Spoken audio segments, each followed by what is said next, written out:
A disgraced woman, a broken rancher, a town that buries the truth. Ruth Calloway arrived in Black Hollow with nothing but a lie and a trunk full of shame. The man who promised her work had vanished. The town wanted her gone. And the one man who could save her, Wade Mercer, hadn't spoken a full sentence in 3 years. But when a child stopped breathing in her arms and the whole town froze in fear, Ruth had one chance to prove she wasn't the failure everyone believed her to be. Stay until the end. Hit that like button. Drop a comment with your city so I can see how far this story travels. The stagecoach hit another rut, and Ruth Calloway's head cracked against the wooden frame hard enough to make her teeth click together. She didn't complain. The two other passengers, a whiskey drummer with yellow teeth and a ranch hand who smelled like tobacco and sweat, had stopped trying to make conversation with her 50 miles back. That suited her fine. The less they knew about why a woman like her was traveling alone into the frontier, the better. Through the dust-caked window, she watched the landscape turn hostile. The green hills of Missouri had given way to endless brown grassland that rolled toward mountains she couldn't name. The trees were twisted and sparse. The sky was too big. Everything about this place felt like it wanted to swallow her whole. Good, she thought. Let it. The trunk at her feet held everything she owned. 3 dresses, her mother's medicine journal, a single photograph she should have burned, and the letter that had brought her here. She'd read that letter so many times the paper was soft as cloth at the creases. Dear Miss Calloway, I am in need of a governess for my 2 daughters, ages 7 and 9, room and board provided, salary of $40 per month. References required. Please arrive by the first week of September. Ask for Mr. Joshua Farrell at the Black Hollow Post Office. Respectfully, Joshua Farrell. It wasn't much, but it was more than she had back in Philadelphia, where her name had become poison and her father's crimes had stained her so thoroughly that even former friends crossed the street to avoid her. She'd been desperate enough to lie on the reference letter, desperate enough to spend her last $17 on a ticket west, desperate enough to believe that a man she'd never met might actually keep his word. The stagecoach lurched to a stop. "Black Hollow!" the driver shouted from above. "End of the line!" Ruth stepped down into ankle-deep dust and immediately regretted every decision that had brought her to this moment. The town wasn't a town. It was a collection of sun-baked buildings squatting in the dirt like they'd given up trying to be anything else. A crooked sign above the general store, a saloon with busted shutters, a church that looked abandoned. Maybe 30 structures total, and half of them leaning. The ranch hand grabbed his bedroll and disappeared without a word. The drummer spat tobacco juice into the street and followed. Ruth stood alone beside her trunk, squinting against the September sun, while the stage driver tossed down mailbags and didn't look at her twice. "Excuse me," she called up to him. "Where's the post office?" He pointed at a narrow building with peeling paint. "Right there, but Thornton don't open till after lunch." "Mr. Farrell was supposed to meet me." The driver paused, one boot on the wheel hub. He looked at her now, really looked, and something shifted in his expression. Not quite pity, more like the look you'd give a horse with a broken leg. "Joshua Farrell?" "Yes, I'm the governess he hired." The man climbed down slow, dusting off his vest. He was older than she'd thought, with deep lines around his mouth and eyes that had seen too much. "Ma'am, I don't know what correspondence you had with Josh Farrell, but he ain't been seen in Black Hollow for near about 6 weeks. The words hit her like cold water. "What?" "Left town middle of August. Didn't tell nobody where he was going or when he'd be back. His ranch has been sitting empty ever since." Ruth's hands went numb. "That's not possible. He sent me a letter. He told me to come in September. I'm just telling you what I know." The driver's voice wasn't unkind, but it was final. "You might try talking to Sheriff Hobson. He's the one who's been watching Farrell's place." He climbed back onto the stage without another word. The horses jerked forward, wheels churning dust, and Ruth was left standing in the middle of an empty street with her entire life in a trunk and nowhere to go. She didn't cry. She'd used up all her tears back east. Instead, she picked up her skirts, gripped the handle of her trunk, and dragged it toward the post office. Her arms burned. Her dress stuck to her back with sweat. People watched from doorways and windows. She could feel their eyes like weight, but nobody came to help. The post office was locked. She tried the general store next. A man with a stained apron looked up from behind the counter, his expression already closing off before she even spoke. Help you? I'm looking for Mr. Joshua Farrell. I was hired to work for him. Farrell's gone. So I've been told, but I need to find him, or at least find out where he went. The shopkeeper shook his head, turning back to his ledger. Can't help you. Try the sheriff. She found the sheriff's office 2 buildings down, a squat structure with bars on the windows, and a man asleep in a chair outside, hat tipped over his face. Ruth cleared her throat. Excuse me, are you Sheriff Hobson? The man tilted his hat back with one finger. He was younger than she expected, maybe 35, with a lean face and eyes that cataloged her in about 3 seconds. Eastern clothes, battered trunk, no husband, no prospects. That's me. I'm Ruth Calloway. I was hired by Joshua Farrell to be a governess for his daughters, but I've just been told he's disappeared. Hobson stood, brushing dust from his trousers. That's about the size of it. Farrell rode out 6 weeks ago saying he had business in Denver. Never came back. We sent a wire to the marshal up there, but haven't heard nothing yet. And his daughters? He don't have daughters, ma'am. The ground seemed to tilt. I'm sorry? Josh Farrell's a bachelor. Always has been. Runs cattle on a patch of scrubland north of here. Drinks too much. Gambles worse. He sure as hell don't have children. Ruth's throat closed. She opened her handbag with shaking hands and pulled out the letter, thrusting it toward the sheriff. He sent me this. He offered me a position. I have a reference letter. Hobson read it, his jaw tightening. When he handed it back, his voice was gentler. Miss Calloway, I don't know who wrote this letter, but it wasn't Josh Farrell. That's not his handwriting. And even if it was, the man don't have 2 nickels to rub together, let alone $40 a month to pay a governess. The world went very still. So I've been deceived. Looks that way. She folded the letter carefully, pressed it back into her handbag, and forced herself to breathe. In through the nose, out through the mouth, the way her mother taught her when the panic came. Is there a boarding house in town? Mrs. McKenna runs one behind the saloon, but I'll be straight with you. It ain't cheap, and it ain't clean. How much? $2 a week, meals included. Ruth had exactly $4.30 left. Enough for 2 weeks if she didn't eat much. After that, she didn't let herself finish the thought. Thank you, Sheriff. She turned before he could offer sympathy she didn't want. The boarding house was worse than she'd imagined. It squatted behind the saloon like something that had crawled there to die. A 2-story structure with a sagging porch and windows so dirty she couldn't see through them. The sign above the door said, McKenna's Rooms in faded paint. Ruth knocked. The woman who answered was built like a barrel, with iron gray hair scraped into a bun and a face that had forgotten how to smile. She looked Ruth up and down with the cold assessment of someone who'd seen 1,000 desperate women and didn't have patience for 1,001. Mrs. McKenna? That's right. I need a room. $2 a week, in advance. You get supper at 6 and breakfast at dawn. You miss it, you don't eat. No men in the rooms, no noise after 10. You cause trouble, you're out. Ruth counted out $2 from her purse and handed them over. The bills were damp with sweat. Mrs. McKenna pocketed the money and jerked her head toward the stairs. Third door on the left, linens are in the cupboard, privies out back. The room was 8 feet by 10 with a narrow bed, a cracked wash basin, and a window that looked out onto an alley full of trash. Ruth set her trunk down, sat on the edge of the mattress, and stared at the wall. She'd crossed half the country for a job that didn't exist. She had 2 weeks before her money ran out, and nobody in this town knew her name or cared whether she lived or died. For the first time since leaving Philadelphia, Ruth Calloway let herself consider the possibility that she'd made a terrible mistake. Yes, supper was salt pork, boiled potatoes, and bread so hard it could break teeth. Ruth sat at the long table in the boarding house dining room, surrounded by men who smelled like horses and didn't bother with conversation. Mrs. McKenna dumped food onto plates without ceremony, collected the empty dishes, and disappeared into the kitchen. Ruth forced herself to eat.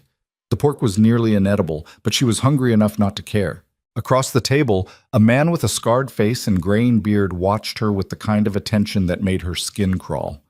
When she stood to leave, he leaned back in his chair and smiled. You're new. Yes. Stay in long?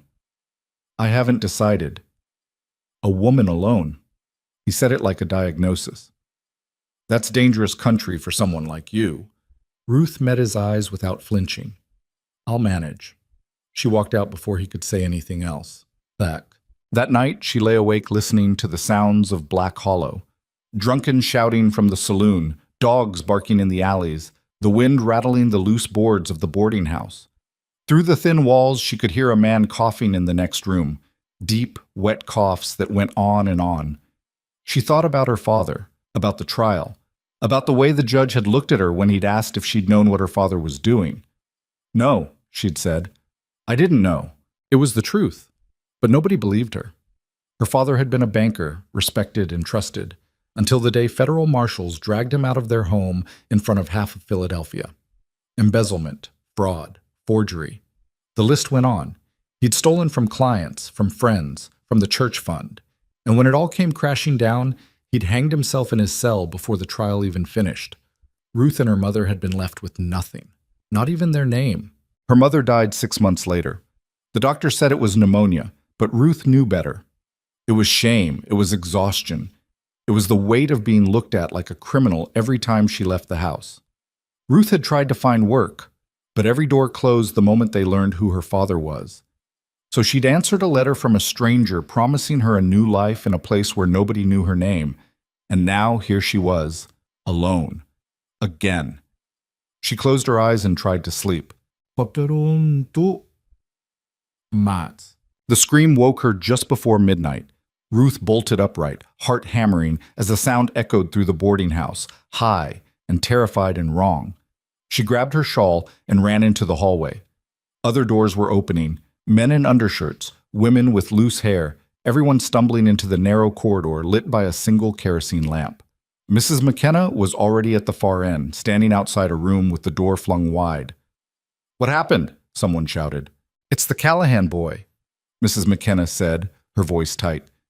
"He can't breathe." Ruth pushed through the crowd. Inside the room, a woman knelt on the floor cradling a child. A boy maybe 7 years old, his face dark red and his mouth open in a soundless gasp. His eyes were wide with terror, his small hands clawed at his throat. "He just started choking," the woman sobbed. "I don't know what happened. He just—" The boy's lips were turning blue. Ruth dropped to her knees beside them. "Let me see him." "Who the hell are you?" the woman snapped. "Someone who can help." "Let me see him."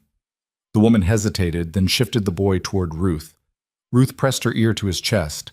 She could hear the wheeze, tight and strangled, air trying to move through a passage that was swelling shut. Not choking, not something stuck in his throat. An attack. The kind her mother had taught her to recognize. "Get me hot water," Ruth said, "and a towel. Now." Mrs. McKenna didn't move. "What are you going to do?" "Save him if you let me. The water. Now." Something in Ruth's voice cut through the panic. Mrs. McKenna turned and shoved her way toward the kitchen. Ruth looked at the boy's mother. "Has this happened before?" "Once. Last winter. The doctor said it was his lungs." "It's not his lungs. It's his airways. They're closing." Ruth tilted the boy's head back, opening his throat as much as possible. His whole body was rigid with the effort of trying to pull in air. She could see the pulse hammering in his neck. "Listen to me," she said quietly, leaning close to his ear.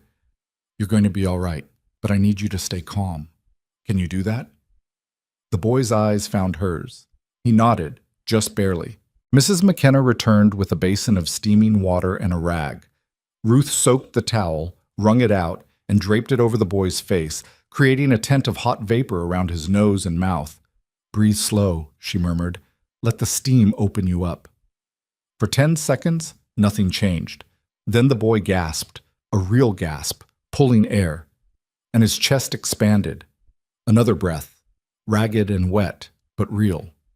His color started to return. The blue faded from his lips. Ruth kept the towel in place, reheating it every few minutes, while the boy's breathing slowly steadied. The crowd in the doorway watched in silence. Nobody moved. Nobody spoke. After 20 minutes, the boy was breathing almost normally. His mother was crying into her hands. Ruth sat back on her heels, suddenly aware that her own hands were shaking. He'll need to stay warm tonight, she said quietly. And if it happens again, do exactly what I just did. Hot steam. It opens the airways. The boy's mother grabbed Ruth's hand. Thank you. Oh, God, thank you. Ruth pulled away gently. He's all right. That's what matters. She stood, every eye in the hallway following her as she walked back to her room. She closed the door, sat on the edge of the bed, and pressed her palms against her face. Her heart was still racing. She hadn't saved anyone in a long time. Book. The next morning, Ruth woke to the sound of voices outside her door. She dressed quickly and stepped into the hallway. Mrs. McKenna was standing at the top of the stairs with her arms crossed, blocking the way down. She's staying, Mrs. McKenna said flatly. I'm just asking to meet her, a man's voice replied from below. And I'm telling you, she don't owe you a conversation. Margaret, I ain't here to cause trouble. Ruth appeared at the top of the stairs. It's all right, Mrs. McKenna. The older woman glanced back, her expression unreadable. Then she stepped aside. The man at the bottom of the stairs was maybe 50, with a drooping mustache and a shirt that had seen better days. He twisted his hat in his hands. Miss Calloway? I'm Tom Callahan. That was my boy you helped last night. Is he all right? He's breathing easy. Slept through the night for the first time in weeks. Callahan's voice cracked. I just wanted to say thank you, if you hadn't been here. I'm glad I could help. Callahan nodded, cleared his throat, and turned to leave. Then he paused. If you need anything while you're in town, you let me know. I owe you. He left before Ruth could respond. Mrs. McKenna watched him go, then turned to Ruth with a look that might have been the closest thing to respect the woman was capable of. You know medicine? My mother was a healer. She taught me. A healer? Mrs. McKenna said the word like she was testing it. We got a doctor in town, but he's drunk more than he's sober. Might be folks could use someone who actually knows what they're doing. It wasn't an offer, just an observation, but Ruth heard the unspoken question underneath. Are you staying? She didn't know the answer yet. By midday, half the town knew what had happened. Ruth stepped outside to fetch water from the pump and found 3 women waiting near the boarding house fence. They looked at her with a mixture of curiosity and suspicion, the way people always looked at strangers who did unexpected things. You're the one who saved the Callahan boy, one of them said. Not a question. I helped him breathe, that's all. Eliza Pruitt said you use steam and herbs. Just steam. The women exchanged glances. One of them, younger, with dark hair pinned under a bonnet, stepped forward. My daughter's got a cough that won't quit. Doctor gave her a tonic, but it ain't working. You think you could look at her? Ruth hesitated. I'm not a doctor.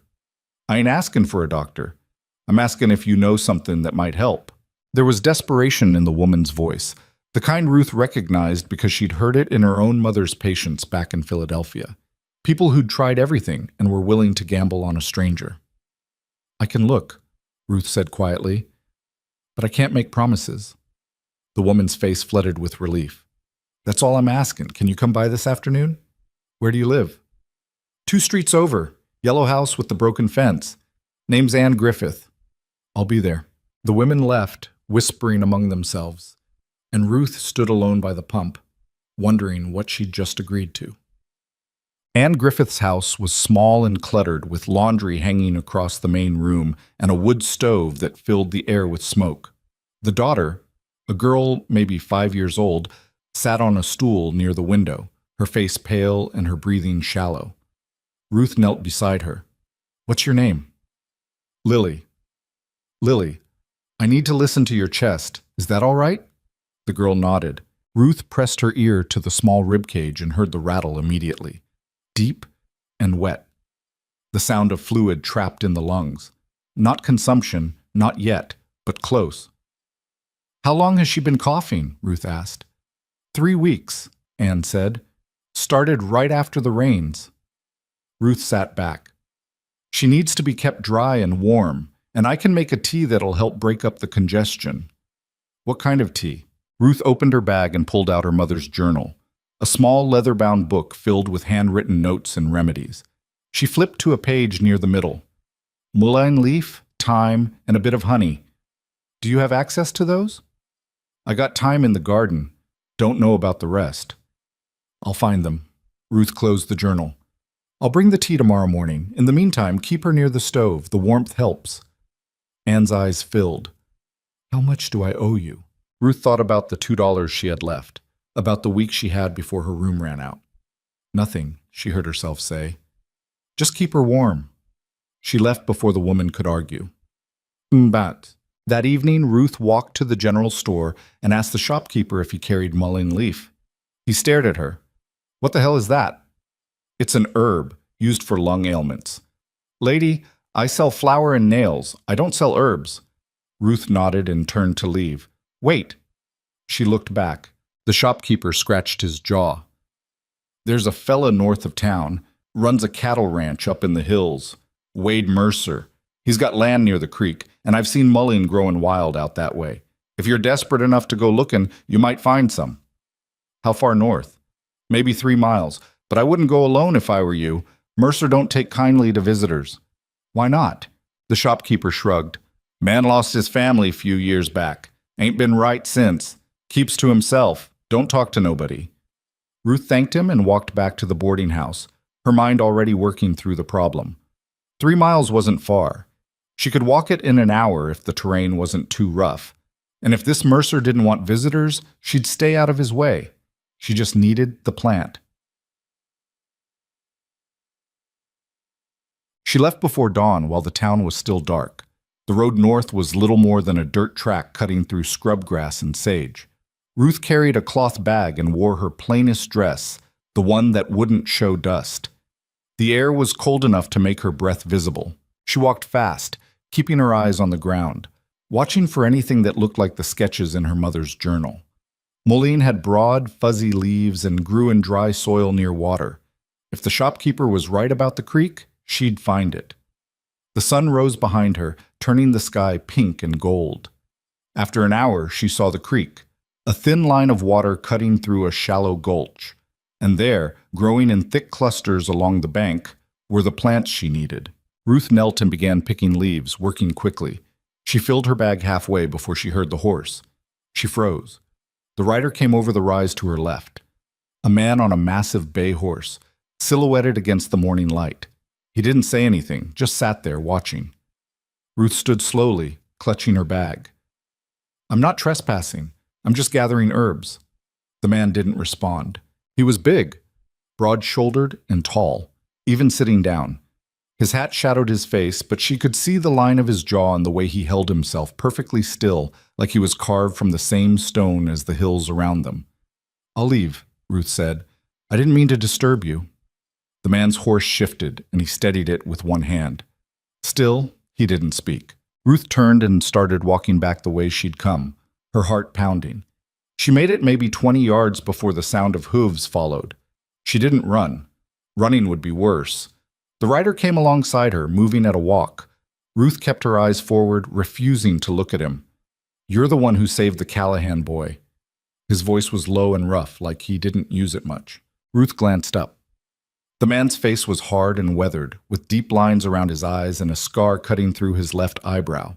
He wasn't old, maybe 40, but he looked like he'd lived twice that. Yes, she said. You need more of that? He nodded at her bag. I do. The man studied her for a long moment. Then he dismounted, walked to the creek, and pulled up a dozen mullein plants by the roots, shaking off the dirt. He brought them back and held them out. Ruth stared. Thank you. He nodded once, swung back onto his horse, and rode away without another word. Ruth stood in the middle of the empty road, holding a bundle of herbs, and watched him disappear over the ridge. She didn't know his name, but something about the way he'd looked at her, like he saw past the fear and exhaustion to the person underneath, made her chest ache in a way she didn't expect. She walked back to town thinking about silence and the weight of grief and the strange kindness of men who didn't speak. By the end of the week, Ruth had treated 4 more patients. A ranch hand with an infected cut, a woman with headaches that wouldn't quit, a child with fever. Each time she used what her mother had taught her. Simple remedies, common sense, the kind of medicine that didn't require a degree but worked if you paid attention. People started calling her the healer.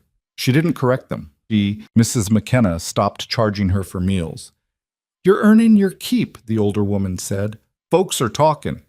They're saying you're better than Doc Miller." Ruth didn't know if that was true, but she did know she was running out of money, and if people wanted to pay her in bread or firewood or the occasional coin, she wasn't going to refuse. It wasn't the life she'd imagined, but it was something.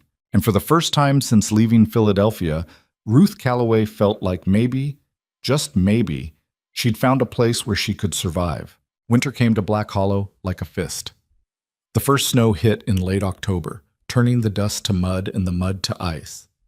Ruth woke one morning to find frost on the inside of her window and her breath hanging visible in the air. She wrapped herself in both her shawls and went downstairs to find Mrs. McKenna stoking the fire in the dining room, her face grim. "Wood's running low," the older woman said without preamble. "I need another cord before the real cold hits, but Miller's charging double what he did last year. Highway robbery." Ruth poured herself coffee from the pot on the stove. It was weak and bitter, but it was hot. "How much does he want?" $8. "I got 5, and that's only because the Hendersons paid their rent early." Mrs. McKenna jabbed at the fire with an iron poker. "Winter ain't even started yet, and we're already scraping bottom." Ruth thought about the $4 she'd managed to save from treating patients over the past month. It wasn't much, but it was hers. She'd been planning to use it for fabric to make a warmer dress. "I can chop wood," she heard herself say. Mrs. McKenna turned to look at her. "You ever chopped wood before?" "No, but I can learn." The older woman's mouth twitched. Not quite a smile, but close. "There's an axe in the shed out back. If you're serious, the deadfall's been piling up behind the saloon. Nobody's touched it because it's hard work for no pay. But if you can split it, we can burn it." Ruth set down her coffee. "Show me where." An hour later, she stood in the alley behind the saloon staring at a pile of wood that looked like it had been dumped there and forgotten. Branches, logs, chunks of fence posts, all of it tangled together and half buried in snow. The axe in her hands weighed more than she'd expected. She swung. The blade glanced off the log and buried itself in the dirt. Her hand stung from the impact. She tried again. This time the axe stuck in the wood but didn't split it. By the third attempt, her arms were shaking and she still hadn't managed to break a single piece. "You're doing it wrong." Ruth spun around, nearly dropping the axe. The man from the creek stood 10 feet away, his horse tied to a post near the saloon. He watched her with the same unreadable expression he'd worn the first time they'd met. Not judging, just observing. Ruth wiped sweat from her forehead despite the cold. "I'm aware of that." He walked over, took the axe from her hands without asking, and positioned a log upright on the chopping block. "You're swinging from your arms. That's why you're tired." He raised the axe above his head, letting the weight of it hang for a moment. "Let gravity do the work. Just aim it." He brought the axe down in one smooth motion. The log split clean in half. He handed the axe back to her. "Try again." Ruth positioned another log, mimicking what she'd seen. She raised the axe, felt the weight of it, and let it drop. The log split. Not perfectly. One piece was bigger than the other, but it split. She looked up, surprised, and found the man watching her with something that might have been approval. "Keep your feet wider," he said, "and don't grip so tight. You'll get blisters." Then he untied his horse and rode away. Ruth stood there for a moment, holding the axe, watching him disappear around the corner. She still didn't know his name, but she was starting to understand that he was the kind of man who helped without expecting thanks and left before you could offer it. She turned back to the woodpile and got to work. By sunset, she'd split half a cord.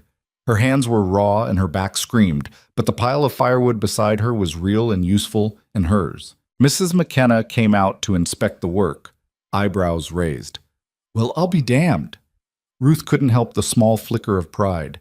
"Will it be enough?" "For a few weeks, if we're careful." The older woman hesitated, then added, "You did good." That night, Ruth soaked her blistered hands in warm salt water and tried not to think about how much they hurt. Across the table, Tom Callahan's boy, fully recovered now and louder than ever, was arguing with another child about who could eat faster. The boarding house felt warmer than usual, and Ruth realized it was because of the fire she'd made possible. It was a small thing, but it mattered. She flexed her fingers, testing the soreness, and allowed herself a moment of satisfaction before the exhaustion pulled her under. The next morning, she woke to find a stack of split firewood piled neatly beside the boarding house back door. Enough to last a month, maybe more. The pieces were uniform and expertly cut, the work of someone who'd been doing it his whole life. There was no note, no explanation. But Ruth knew. She stood in the cold dawn light, staring at the wood, and felt something unfamiliar stir in her chest. Not gratitude exactly, something deeper, something that felt like being seen. She didn't know what to do with that feeling, so she carried an armload inside and started breakfast.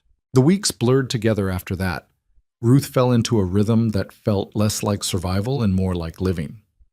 She treated patients in the mornings, coughs, cuts, fevers, the endless small ailments of a hard-working town. In the afternoons, she helped Mrs. McKenna with the boarding house work, scrubbing floors and washing linens and serving meals to men who were starting to nod at her when she walked by. Black Hollow was beginning to feel less hostile, not welcoming exactly, but familiar. She learned the rhythms of the town, which days the supply wagons came in, which families had money and which were barely scraping by, who drank too much and who worked too hard, and who could be trusted. She also learned about Wade Mercer. It started with Tom Callahan, who mentioned him one evening over supper. Mercer's horse went lame. Saw him leading her into town this morning.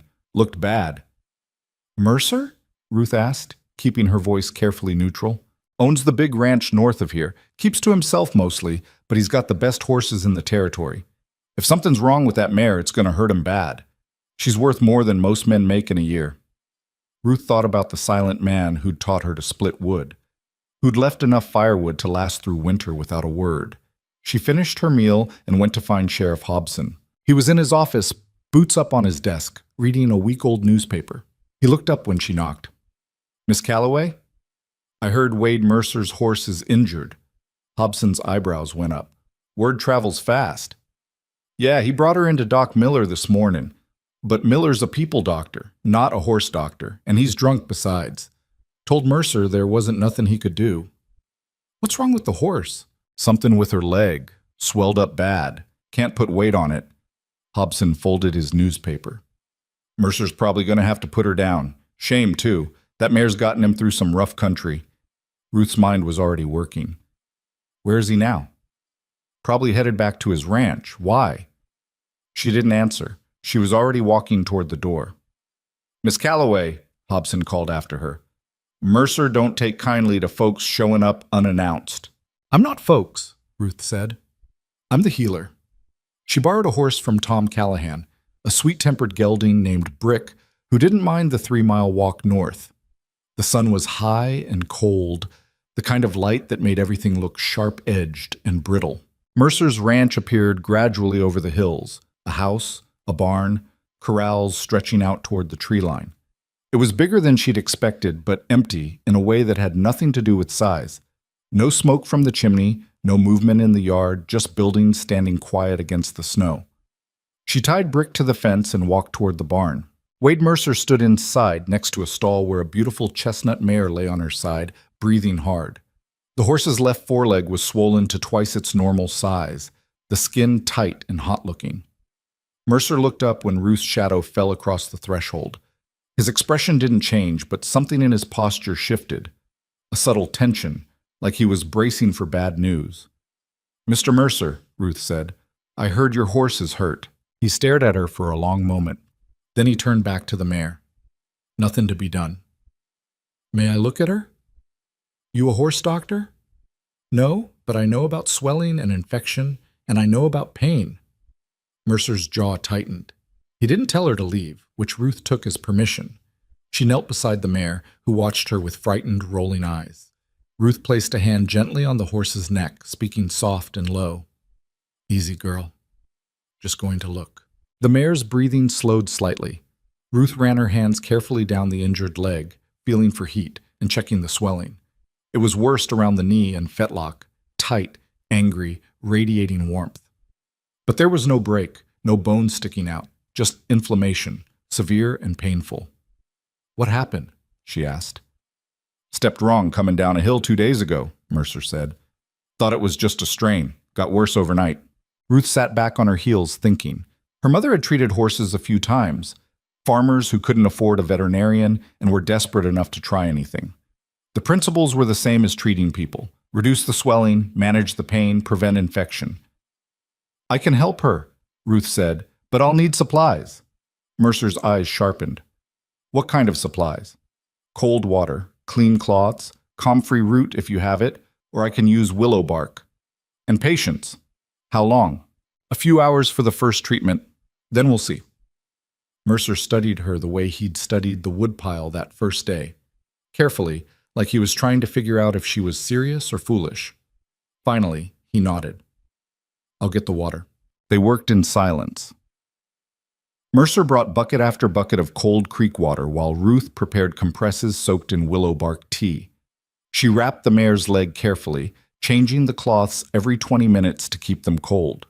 The horse flinched at first, then gradually relaxed as the cold numbed the worst of the pain. Ruth kept one hand on the mare's neck the whole time, talking to her in a low voice. Nonsense, mostly. Soothing sounds that seemed to calm the animal. Mercer watched from the corner of the stall, his arms crossed, his face unreadable. After 2 hours, the swelling had noticeably decreased. The mare's breathing was easier. She even tried to lift her head. Ruth sat back, exhausted. Her knees ached from kneeling on the barn floor and her hands were numb from the cold water. She needs to stay off the leg for at least a week, Ruth said. Keep the compresses cold and change them twice a day. The swelling should keep going down. If it gets worse, or if she develops a fever, come find me. Mercer looked at his horse, then at Ruth. Why'd you come out here? The question caught her off guard. I heard she was hurt. That ain't an answer. Ruth stood, brushing straw from her skirt. She was too tired to be anything but honest. You left firewood at the boarding house, enough to last through winter. I wanted to repay the kindness. Something flickered across Mercer's face. Surprise, maybe, or discomfort. He looked away. Didn't need repaying. I know, but I needed to do it anyway. They stood there as a quiet barn, the mare breathing softly between them, and Ruth felt the weight of all the unspoken things that lived in the spaces people didn't talk about. Grief, loneliness, the strange ache of being helped by someone who expected nothing in return. Mercer cleared his throat. I'll ride you back. I have a horse. Then I'll make sure you get home safe. It wasn't a request. They rode back to Black Hollow side by side, not speaking. The sun was setting behind them, turning the snow pink and gold. Ruth's borrowed horse plodded along peacefully, while Mercer's big bay moved with the easy gait of an animal that had covered this ground 1,000 times. As they reached the edge of town, Mercer finally spoke. What's your name? Ruth Calloway. Wade Mercer. I know. He glanced at her, something almost like amusement in his eyes. Of course you do. Small town. They stopped in front of the boarding house. Ruth dismounted, her legs stiff from the cold ride. Thank you for letting me help, she said. Wade nodded once. Then he turned his horse and rode back into the gathering dark. Ruth stood watching until he disappeared, then went inside where it was warm. Over the next week, the mare recovered. Ruth rode out to check on her twice, and each time she found the swelling reduced and the horse moving better. Wade didn't say much during these visits, just showed her the progress and listened when she gave instructions. But on her third visit, she found the barn swept clean and a pot of coffee waiting on the stove in the house. Wade poured her a cup without asking if she wanted one, and they sat at his kitchen table while snow fell outside the window. How long you been in Black Hollow? He asked. 2 months? You stayin'? Ruth wrapped her hands around the warm mug. I don't know yet. I came here for a job that didn't exist. Now I'm just here. Doing good work, from what I hear. People talk. Always do. Wade stared into his coffee. They talk about me too. Ruth waited, sensing he had more to say. I had a wife, he said finally, and a son. Fever took them both 4 years ago. Happened fast. 1 week they were fine, the next they were gone. His voice was flat, empty of inflection. Doc Miller couldn't do nothing. Nobody could. I'm sorry. Ain't looking for sympathy. Just explaining why I live the way I do. People think I'm unfriendly. Truth is, I just don't have much to say anymore. Ruth understood that. The silence that came after loss. The way words felt insufficient. I lost my mother last year, she said, and my father before that. Different circumstances, but the result's the same. You wake up one day and everyone you loved is gone. Wade looked at her then, really looked, and Ruth saw recognition in his eyes, the kind that came from shared experience. That why you came west? He asked. Partly. Also because I didn't have anywhere else to go. And now? Now I'm chopping firewood and treating coughs and trying to figure out what comes next. Wade's mouth twitched. Not quite a smile, but close. That's more than most people manage. They sat in comfortable silence after that, drinking coffee and watching the snow. Ruth noticed things about the house that she hadn't seen before. The dust on the shelves, the cold fireplace, the sense of a place that had stopped being a home and become just a building where someone slept. You should light a fire, she said. It's freezing in here.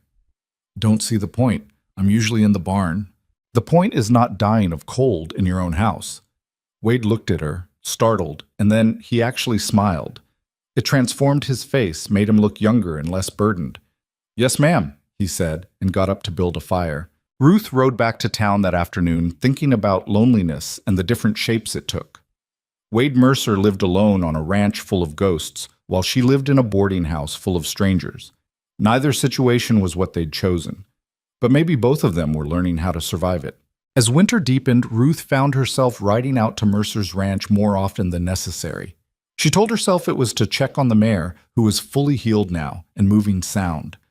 But the truth was that she liked the quiet of the place, liked the way Wade didn't fill the silence with empty words, liked the way he made coffee without asking if she wanted it, and handed her tools without explaining what they were for, trusting she'd figure it out. They worked together sometimes, her helping with small tasks around the ranch, him showing her how things were done.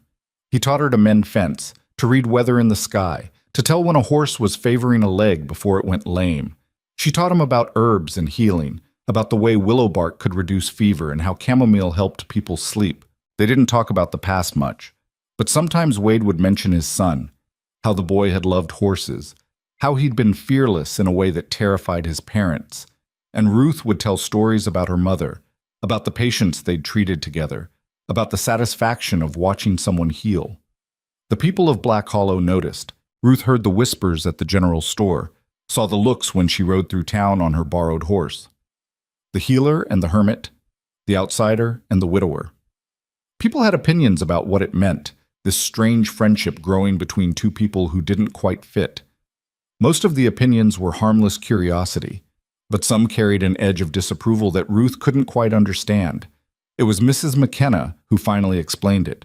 They were hanging laundry in the frozen yard behind the boarding house, their breath steaming in the cold air, when the older woman said, "You've been spending a lot of time at the Mercer Ranch."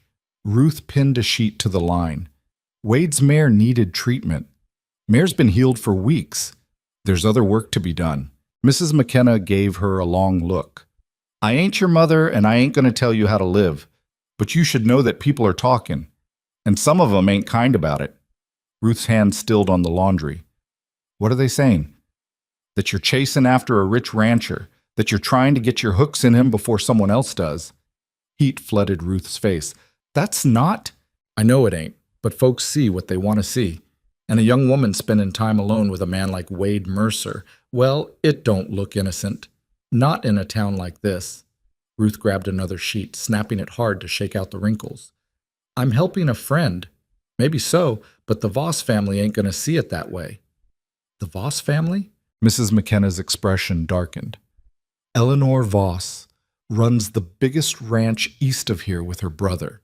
She's had her eye on Wade Mercer for years. Thinks she's going to be the one to bring him back into society. Seeing you out there instead of her, well, that ain't going to sit well. Ruth had heard the name before. Eleanor Voss. The woman owned half the businesses in Black Hollow and treated the town like her personal kingdom. Ruth had seen her once from a distance, elegant and cold, dressed in clothes that cost more than most families made in a year. I'm not interested in Wade Mercer's money, Ruth said quietly. I know, but Eleanor Voss is, and she's got the kind of power that can make life real difficult for people she don't like. That night, Ruth lay awake thinking about power and perception and the way people twisted things to fit the stories they wanted to believe. She thought about riding out to Wade's ranch and ending the friendship before it caused problems. But then she thought about the way he'd taught her to swing an axe, the way he'd left firewood without asking for thanks, the way he listened when she talked about her mother, like the stories mattered. She wasn't going to let Eleanor Voss take that away. The confrontation came 2 weeks later. Ruth was in the general store buying flour when Eleanor Voss walked in with 2 women trailing behind her like attendants. She was tall and beautiful in a way that felt calculated. Perfect posture, perfect hair, perfect dress that whispered money with every movement. She saw Ruth immediately. "You're Miss Calloway," Eleanor said. Not a question, a statement. Ruth set the flour on the counter. "I am. I've heard so much about you. The healer who saved the Callahan boy. How extraordinary." Eleanor's smile didn't reach her eyes. "Though I must say, I'm surprised to hear you've been spending so much time at the Mercer Ranch. Wade is such a private person. He rarely accepts visitors." The other women watched with hungry interest. Ruth met Eleanor's gaze steadily. "He needed help with an injured horse." "Of course, and that would explain one visit, perhaps 2, but I understand you've been out there quite regularly."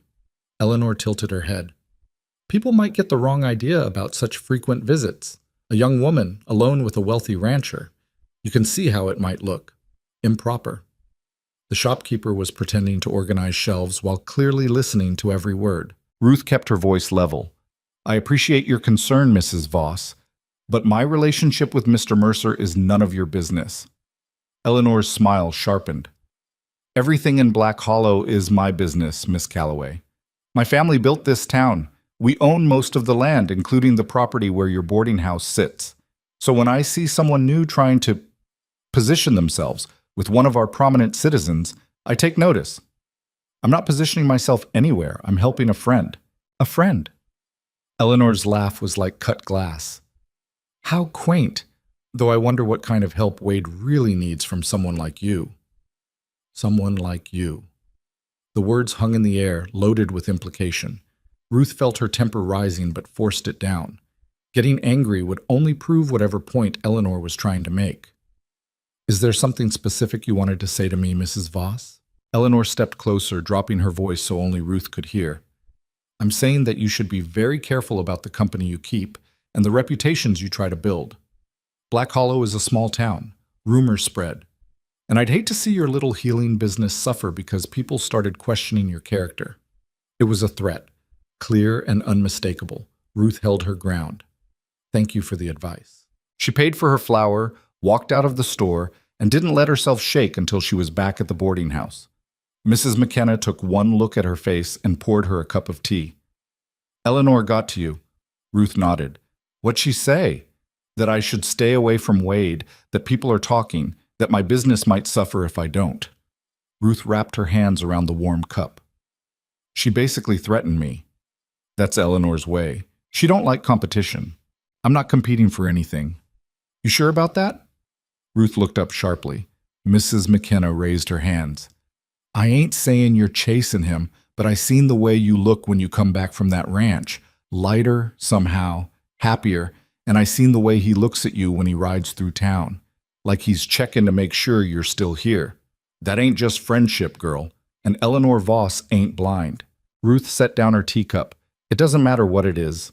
I'm not going to let her bully me into giving up the one good thing I've found in this place." "Then you better be ready for what comes next, because Eleanor don't make threats she can't back up." 3 days later, Ruth's first patient canceled. Then another. By the end of the week, half her regular appointments were gone. When she asked why, people looked away and mumbled excuses. Too busy. Feeling better. Decided to try Doc Miller instead. Ruth knew what was happening. Eleanor Voss was making good on her threat. She kept working, kept treating the people who would still see her, kept chopping wood and helping at the boarding house. But the money dried up.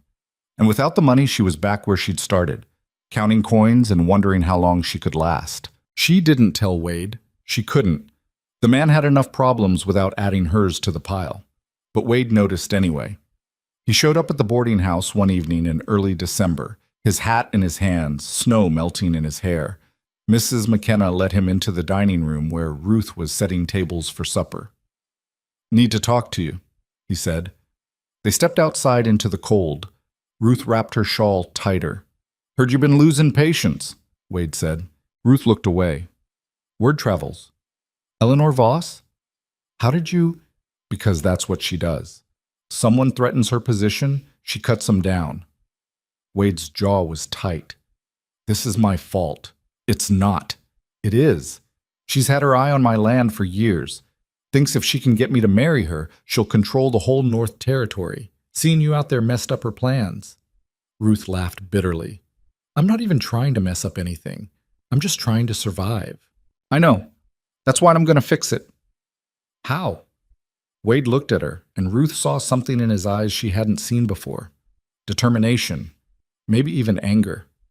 By telling the whole town exactly what I think of Eleanor Voss and her threats. By making it clear that anyone who refuses to see you will answer to me. Wade, you can't. I can and I will. I'm done letting people like her run roughshod over decent folks just because they got money. He stepped closer.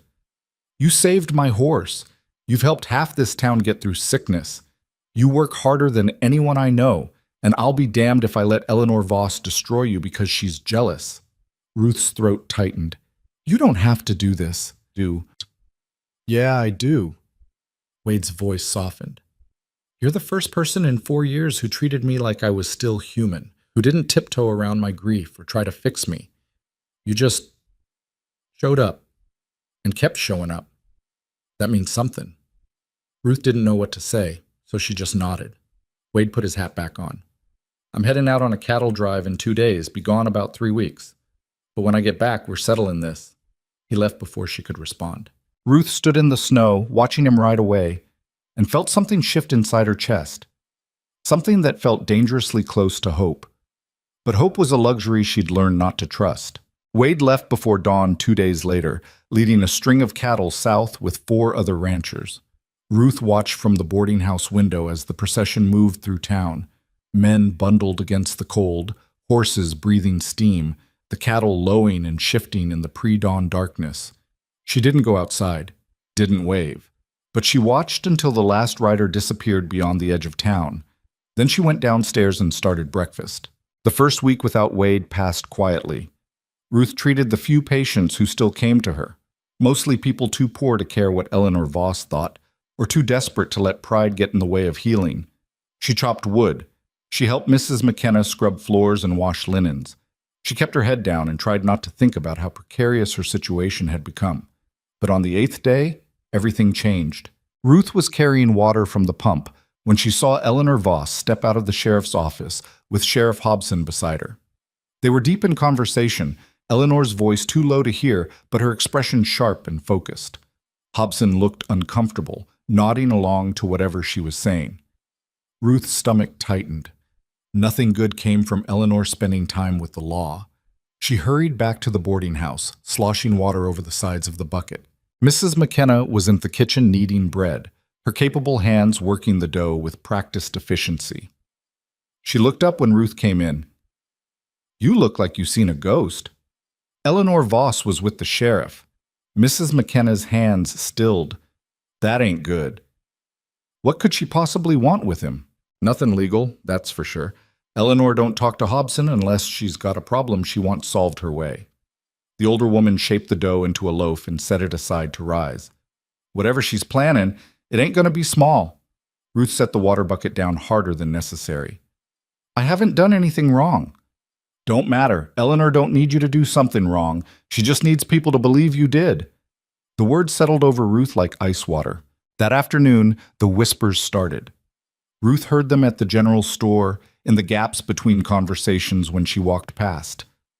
Saw them in the way people looked at her, and then quickly looked away. By evening, the rumors had taken shape. Her father had been a criminal back east, a thief. She'd fled to avoid prosecution. The whole governess story was a lie. She'd come to Black Hollow to hide from the law. Ruth stood in the middle of the boarding house dining room, hands shaking, while Mrs. McKenna recounted what she'd heard. Is any of it true? The older woman asked quietly. Ruth's throat closed. My father, he did steal money. He was caught. He killed himself before the trial ended. But I didn't know what he was doing. I wasn't part of it. But you ran. I didn't run. I left because there was nothing left for me in Philadelphia. No family, no friends, no future. Ruth's voice cracked. I came here to start over. That's not a crime. Mrs. McKenna studied her face for a long moment. Then she nodded. I believe you. But it don't matter what I believe. It matters what the town believes. And Eleanor's good at making people believe what she wants. How did she even find out? Money buys information. Eleanor probably hired someone to dig into your past the moment she saw you as a threat. Mrs. McKenna's expression was grim. Question is, what are you going to do about it? Ruth didn't have an answer. Over the next 3 days, the town turned against her completely. The few remaining patients stopped coming. People crossed the street to avoid her. The shopkeeper refused to sell to her on credit. Even Tom Callahan, whose son Ruth had saved, wouldn't meet her eyes when they passed on the street. Ruth felt the walls closing in. Mrs. McKenna did what she could. She let Ruth keep her room even though there was no money to pay for it. She made sure Ruth had food. She stood beside her when the whispers grew loud enough to hear. But even Mrs. McKenna had limits. I got a business to run, she said one morning, her voice heavy with regret. And folks are starting to talk about not staying here because you're under this roof. I can give you another week, maybe 2. But after that, she didn't finish. She didn't have to. Ruth nodded, swallowing past the lump in her throat. I understand. That night she pulled out her trunk and started packing. There wasn't much. She'd arrived with almost nothing and hadn't accumulated much more. 3 dresses, her mother's journal, the photograph she still couldn't bring herself to burn, and the letter from Joshua Farrell that had brought her here in the first place. She stared at it for a long time, this piece of paper that had promised her a new life and delivered only more shame. Then she folded it carefully and tucked it into the journal. Tomorrow she'd go to the train station and ask about tickets. She had maybe $5 left, enough to get her partway to somewhere else. Somewhere nobody knew her father's name or cared about her past. Somewhere she could disappear. She lay awake that night listening to the wind howl against the boarding house walls and tried not to think about Wade Mercer coming back to find her gone. Tried not to imagine his face when he learned what had happened. Tried not to feel like she was abandoning the one person who'd looked at her and seen something worth defending. But survival meant making hard choices. And Ruth had learned long ago that staying somewhere you weren't wanted only led to more pain. In the morning, she'd leave, before the town could push her out, before Mrs. McKenna had to choose between her business and a doomed friendship, before whatever was growing between her and Wade could become something that hurt worse than everything else combined. She fell asleep just before dawn, her decision made. The knock on her door came at sunrise. Ruth jerked awake, disoriented and groggy. She'd barely slept 3 hours. Miss Calloway? It was Mrs. McKenna, her voice urgent. You need to come downstairs. Ruth pulled on her shawl and opened the door. What's wrong? Wade Mercer just rode in. He's looking for you. Ruth's heart stopped. He's supposed to be gone for 3 weeks. Well, he ain't. He's downstairs and he looks like hell.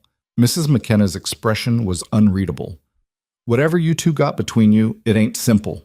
Ruth followed her down to the dining room where Wade stood near the window, still wearing his trail clothes, his face haggard with exhaustion and several days' worth of beard. His eyes found hers immediately. Ruth. She'd never heard him say her name before. It did something to her chest she wasn't prepared for. What are you doing back, the cattle drive? Is being handled by the others. I came back early. He looked at Mrs. McKenna. Can we talk? Alone? The older woman nodded and disappeared into the kitchen. Wade waited until she was gone, then turned to Ruth. I heard what happened. All of it. Ruth's stomach dropped. How? Ran into a freight driver 2 days south of here. He was carrying gossip along with his cargo. Said the whole town was talking about how Eleanor Voss exposed some criminal woman hiding out as a healer. Wade's jaw tightened. Took me about 5 seconds to figure out who he meant. So you rode back? Of course I rode back. He said it like it was obvious, like there was no other possible choice. I told you I was going to fix this. I meant it. Ruth shook her head. You can't fix this, Wade. Eleanor found out about my father, about what he did, and she's made sure everyone in Black Hollow knows I'm the daughter of a thief and a suicide. That's not something you can argue away. Then we don't argue. We tell the truth. The truth is that my father was a criminal, that I come from shame, that everywhere I go his crimes follow me. Ruth's voice broke. Eleanor didn't lie. She just twisted facts until they looked the way she wanted. Wade crossed the room in 3 strides and gripped her shoulders. Listen to me. I don't give a damn what your father did. I care about what you've done. And what you've done is save lives and work yourself half to death and show more courage than anyone in this town. That's who you are, not him. Tears burned Ruth's eyes, but she refused to let them fall. It doesn't matter who I am. It matters what people believe. And they believe I'm not worth trusting. Then they're fools. Maybe. But they're fools with power, and I'm just... She stopped, the words catching in her throat. Just what? Nobody. I'm nobody, Wade. I have no family, no money, no position. Eleanor Voss can destroy me without even trying because I have nothing to fight back with. Wade's hands tightened on her shoulders. You got me. The words hung between them, raw and honest. Ruth looked up at him.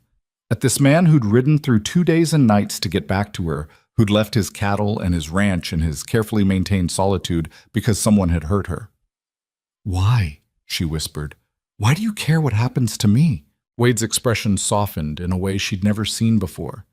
Because for the first time in 4 years, I don't feel dead inside when I'm around you. Because you look at me like I'm still a person instead of a tragedy. Because... He stopped, struggling with words that clearly didn't come easy. Because you matter, to me. And I ain't gonna let Eleanor Voss take that away. Ruth's breath caught. Before she could respond, the door burst open and Tom Callahan stumbled in, his face white with panic. Miss Calloway, please. It's my boy again. He can't breathe and I don't know what to do, and Ruth was already moving. She grabbed her medicine bag from where it hung near the door and followed Callahan out into the street, Wade right behind her. They ran 3 blocks to the Callahan house, Ruth's skirts tangling around her legs, her breath coming in gasps. Inside, she found the boy on the floor, his mother holding him while he struggled for air, his lips already turning blue. Ruth dropped to her knees. How long? 5 minutes, maybe more. I sent Tom for you, but... Get me hot water, now! She worked quickly, using the same method she'd used the first time. Steam and heat and calm reassurance. But this attack was worse. The boy's airway was almost completely closed. His small body was rigid with panic. Come on, Ruth murmured, adjusting the steam tent. Come on, breathe.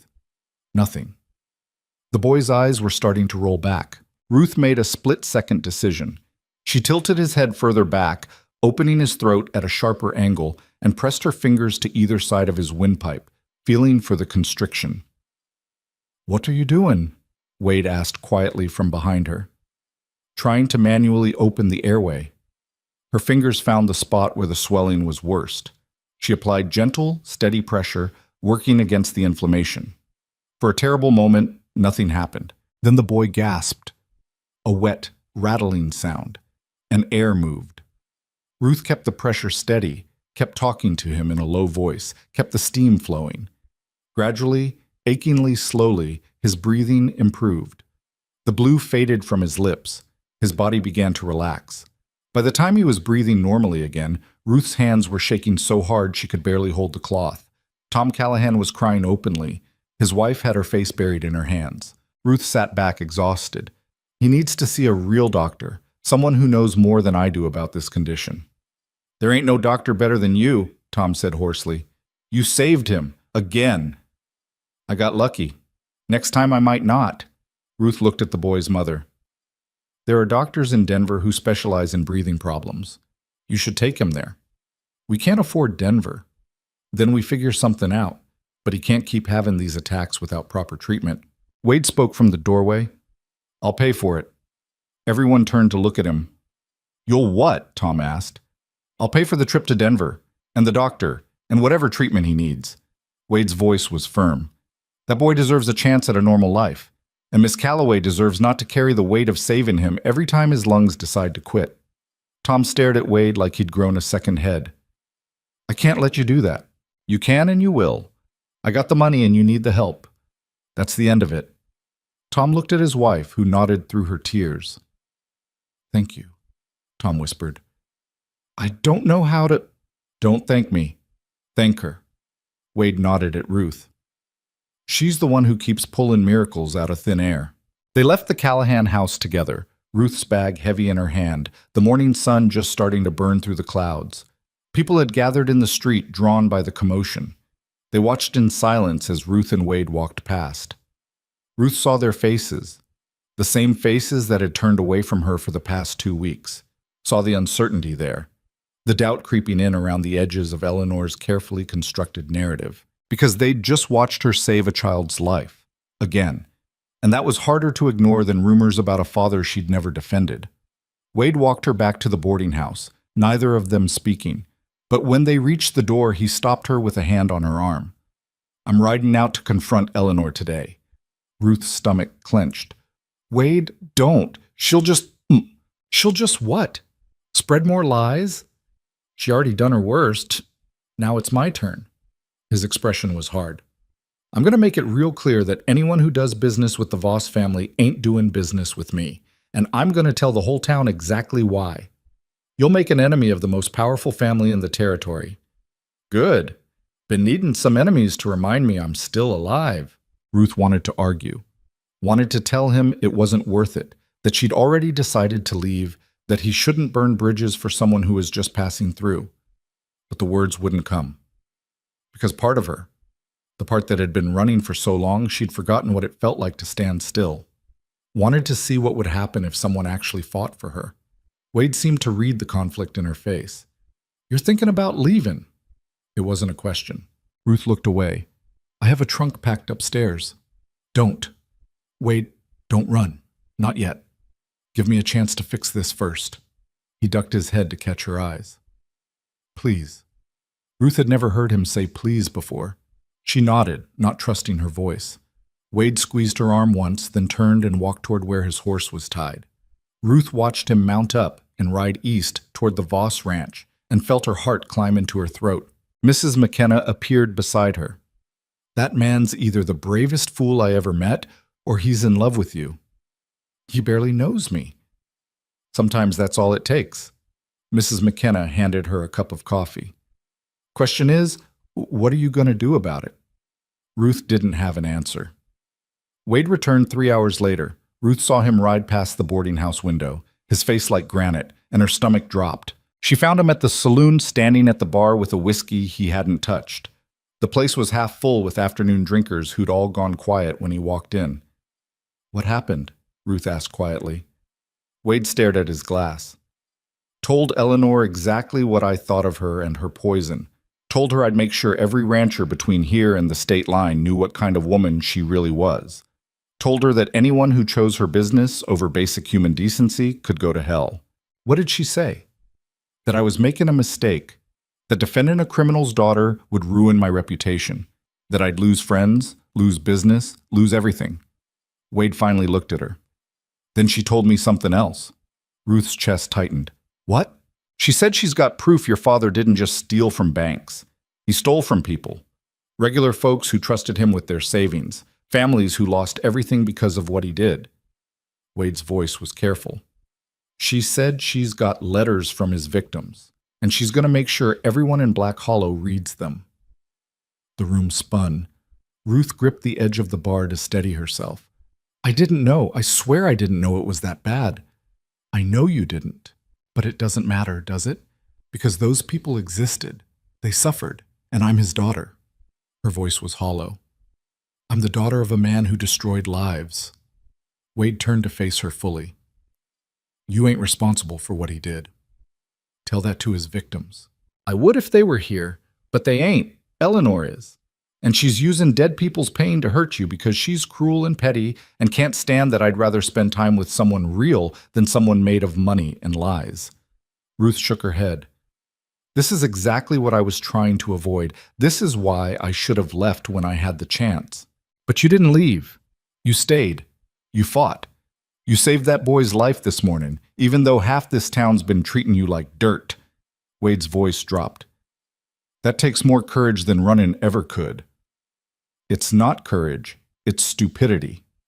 It's both, but mostly it's courage. Someone cleared their throat behind them. Ruth turned to find Sheriff Hobson standing in the saloon doorway, his hat in his hands. "Miss Calloway, Mr. Mercer, need to talk to both of you." Wade's expression went cold. "If Eleanor sent you—" "She didn't." "Well, she did, but I ain't here on her business." Hobson looked uncomfortable. "Can we step outside?" They followed him into the street where a small crowd had already gathered. Word traveled fast in Black Hollow. Hobson pulled a folded paper from his pocket. "I got a telegram this morning from the marshal in Denver about Joshua Farrell." Ruth's breath caught.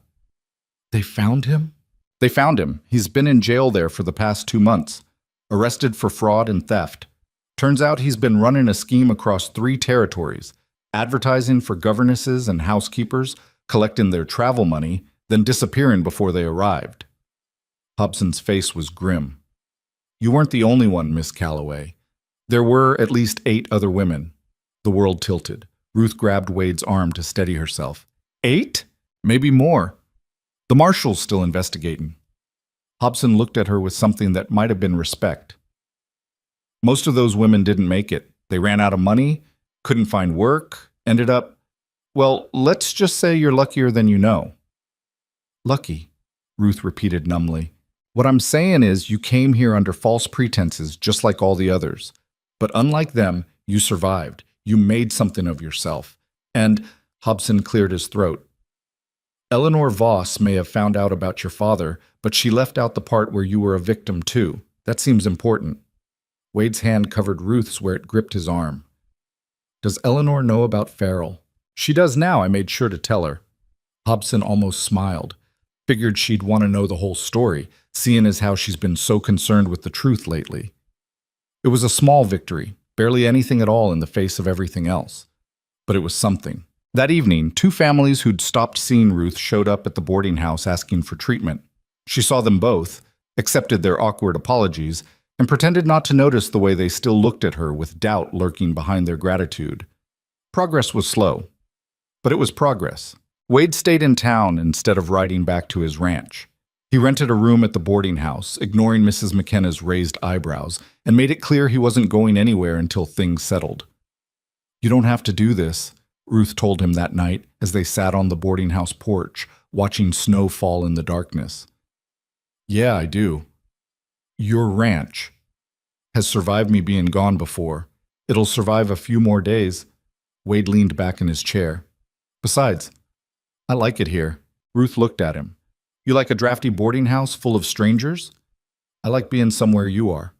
The words settled between them, simple and devastating. Ruth didn't know what to say. Didn't know how to process the fact that this quiet, broken man had decided she was worth defending, worth staying for, worth risking everything he'd carefully built in his isolation. "I'm still leaving eventually," she said quietly. "You know that, right? Even if Eleanor backs down, even if the town accepts me again, I can't stay here forever. There's too much weight in the past." Wade was quiet for a long moment. Then he said, "Maybe, but you're here now. That's enough." Ruth wanted to believe him, wanted to believe that now could be enough, that the future could wait, that 2 people carrying grief and shame could build something solid in the empty spaces between their losses. But she'd learned not to trust wanting, so she sat in silence beside him, watching snow cover the town, and tried not to think about how much it would hurt when she finally had to leave. The storm hit 3 days later, rolling in from the west like the end of the world. Ruth woke to the sound of wind screaming against the boarding house walls and rain hammering the roof so hard she thought it might cave in. Lightning cracked across the sky, turning everything white for a fraction of a second before plunging the world back into darkness. She dressed quickly and went downstairs to find Mrs. McKenna already up, moving through the kitchen with a lamp in one hand. "This is going to be bad," the older woman said without preamble. "I've seen storms like this before. They don't quit easy." By noon, half the town was flooded. Water poured down the main street and rivers, carrying debris and trash with it. The saloon's roof started leaking. 3 houses lost their shutters to the wind. And somewhere north of town, lightning struck a tree near the railroad tracks and sent it crashing across the line. Wade came in soaked to the bone, his hat dripping water. "Bridge is out." Ruth looked up from where she was helping Mrs. McKenna move supplies away from the leaking ceiling. "What bridge?" "The railroad bridge, 5 miles east, Whole center section collapsed. He shook water from his coat. Train was supposed to come through this afternoon. Had to turn back. Ruth's stomach dropped. She'd bought a ticket for that train 2 days ago, before Wade convinced her to wait. If she'd left when she'd planned, she'd be stranded somewhere between Black Hollow and the next town, stuck on a train that couldn't go forward or back. Wade saw her face. "You okay?" "I almost left," she said quietly. "I almost got on that train." "But you didn't." "Only because you asked me to stay." Something passed between them. An acknowledgement of how close she'd come to disappearing, how fragile the thread was that kept her here. Mrs. McKenna broke the moment. "Wade, if that bridge is out, we got bigger problems. Supplies come in on that train, medicine too." "I know. Hobson's already sent in riders to the next town to see if they can bring wagons around by road. But with this storm, it's going to be days before anything gets through." Ruth thought about her dwindling supply of herbs and remedies, about the patients who depended on regular medicine, about what would happen if someone got seriously sick before help arrived. The storm raged through the afternoon and into the evening. By the time night fell, the whole town was hunkered down, waiting for it to pass. Ruth lay awake listening to the wind and thinking about trains and bridges and all the ways fate intervened when you weren't paying attention. She'd been so close to running, so close to vanishing back into the anonymity she'd been chasing since leaving Philadelphia. But Wade had asked her to stay. And she had. She didn't know yet if that made her brave or just foolish. The rain finally stopped just before dawn, leaving the town mud-soaked and battered. Ruth stepped outside to survey the damage and found the street transformed into a swamp. Broken boards floated in puddles. A wagon sat tilted in a ditch, one wheel missing. People emerged from their houses slowly, looking dazed. That's when the scream cut through the morning air. Ruth ran toward the sound, her boots splashing through mud, and found a crowd gathering near the town well. A woman was on her knees, sobbing hysterically, while several men stood around looking helpless. "What happened?" Ruth pushed through the crowd. Tom Callahan turned to her, his face white.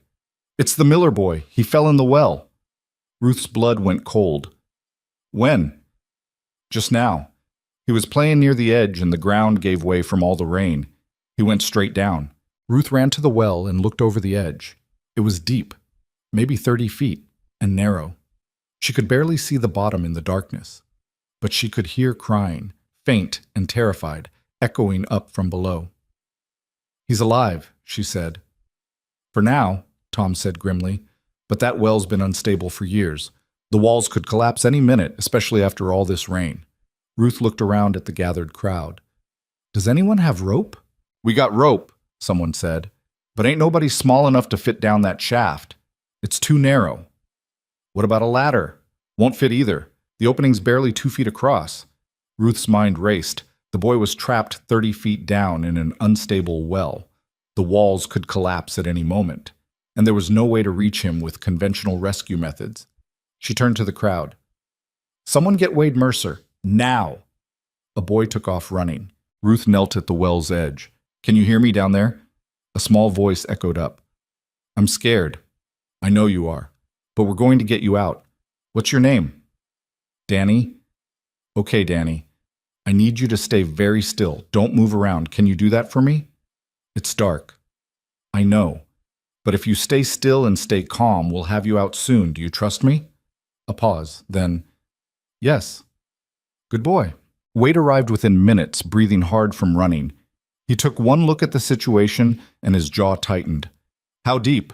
he asked. 30 feet, maybe more. The opening's too narrow for anyone to climb down." Wade circled the well, examining it from every angle. Then he looked at the crowd. "I need rope, strong rope, and something to use as a harness." "What are you thinking?" Tom asked. "I'm thinking we lower a loop down and the boy ties himself in. Then we pull him up." "He's 7 years old," someone said. "He ain't going to be able to tie himself into a harness properly." Wade's expression didn't change. "Then we talk him through it." Sheriff Hobson appeared, out of breath. "I heard what happened. What do you need?" "Rope and manpower," Wade said. "And we need to move fast. That well could go any minute." Within 10 minutes, they had everything assembled. Wade tied a rescue loop, a simple harness with a seat, and tested it against his own weight. It held. He moved to the well's edge. Danny, can you hear me? Yes, sir. My name's Wade. I'm going to lower a rope down to you. When it gets close, I need you to grab it.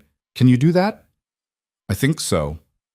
Don't think. Just do it when the time comes. You understand? Yes, sir. Wade began lowering the rope, feeding it down hand over hand. Ruth knelt beside him, peering into the darkness, trying to see the boy. It's almost there, she called down. Reach up, Danny. You should be able to touch it. The rope went slack. I got it, Danny's voice echoed up, stronger now. Wade pulled up slightly to keep tension on the line. Good. Now listen to me very carefully. You're going to sit in that loop like it's a swing. Put your legs through the hole and pull it up under your arms. Can you do that? Ruth held her breath while they waited. The seconds stretched out like hours. I'm in, Danny shouted. Wade looked at Ruth.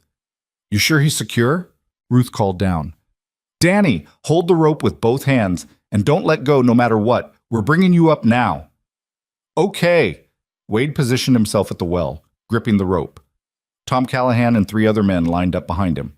On 3, we pull steady. No jerking. Nice and smooth. 1, 2, 3. They began hauling the rope up, hand over hand. Ruth watched the opening, her heart in her throat. The rope moved steadily, emerging from the darkness inch by inch. Then the well wall shifted. A grinding sound came from deep below, followed by the splash of falling rocks.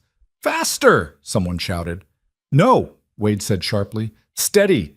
If we pull too fast, we'll lose him. The men kept pulling, sweat running down their faces despite the cold. Ruth could see the top of Danny's head now, his small hands white-knuckled on the rope. Another rock fell. The grinding got louder. Almost there, Ruth called. Just a few more feet, Danny. The boy's face appeared at the opening, streaked with mud and tears. Ruth reached down and grabbed his arms while Wade hauled on the rope. Together, they lifted him out just as a section of the well wall gave way with a sound like thunder. Danny collapsed into Ruth's arms, sobbing. The crowd erupted in cheers. Ruth held the boy tight, her own hands shaking, while his mother ran forward and pulled him away, crying hysterically. Tom clapped Wade on the shoulder. Sheriff Hobson was already organizing people to seal off the well before someone else fell in. Ruth stood slowly, her legs unsteady, and found Wade watching her. You okay? He asked. I think so. She looked at the well, at the rope still hanging over the edge, at the boy being smothered by his grateful mother. That was too close. But we got him. We got lucky. Wade's mouth twitched. Take the win, Ruth. She nodded, too drained to argue. The crowd began to disperse, people heading back to their homes to deal with storm damage. But several lingered, looking at Ruth with expressions she hadn't seen before. Not suspicion, not doubt, respect. Anne Griffith, the woman whose daughter Ruth had treated weeks ago, stepped forward. Miss Calloway, I just wanted to say, what you did just now, keeping that boy calm, knowing what to do, that was... She struggled for words. That was something.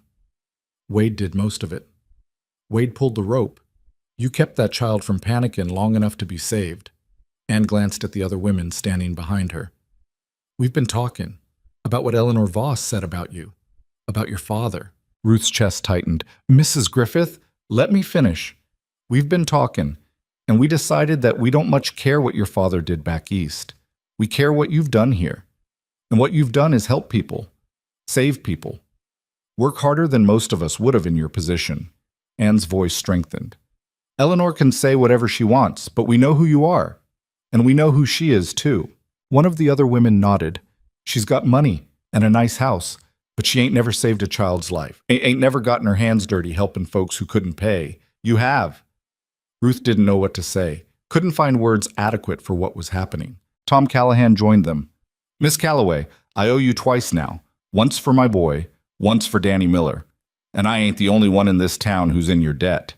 He looked around at the gathered crowd. Far as I'm concerned, you've earned your place here. Anyone who says different can answer to me.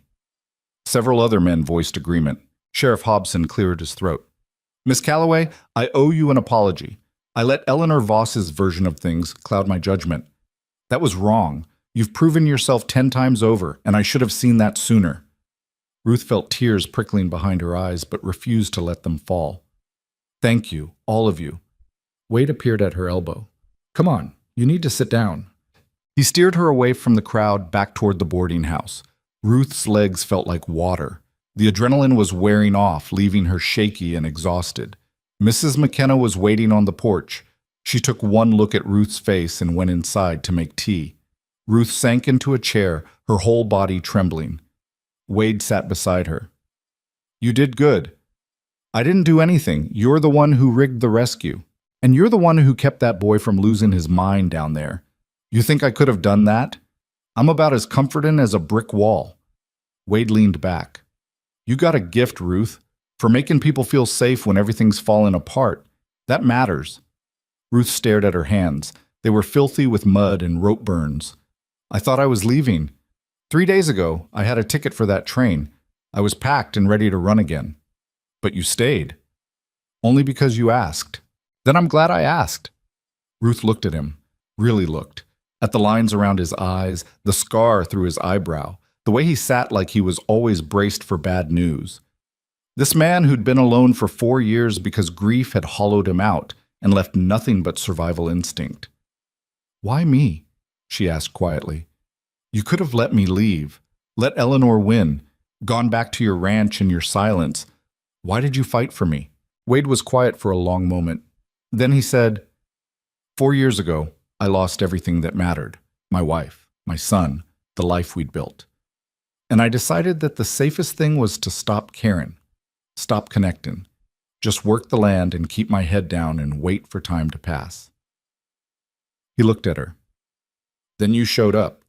This woman who'd been through hell and kept going anyway, who helped people even when they treated her like dirt, who looked at me like I was still worth something despite being a broken-down widower who couldn't string 2 sentences together." His voice roughened. "You reminded me what it felt like to be alive, and I wasn't ready to lose that." Ruth's throat closed. "I ain't asking for anything," Wade continued. "I know you're still thinking about leaving. I know this town's been cruel to you, and maybe you can't forgive that, but I needed you to know why I stayed, why I fought. Because for the first time since I buried my family, I wanted something more than just getting through the day." Ruth couldn't speak, couldn't process the weight of what he was saying. Mrs. McKenna appeared with tea and set it down without a word. She looked between them, seemed to understand something unspoken was happening, and disappeared back inside. Ruth picked up her cup just to have something to do with her hands. "I don't know how to do this." "Do what?" "Stay. Let people matter. Risk caring about something I might lose." She took a shaky breath. "Everyone I've ever loved has either died or left me. My father destroyed himself. My mother gave up, and I learned that the only way to survive was to keep moving, never plant roots, never let anyone close enough to hurt you when they go." "I understand that. I know you do.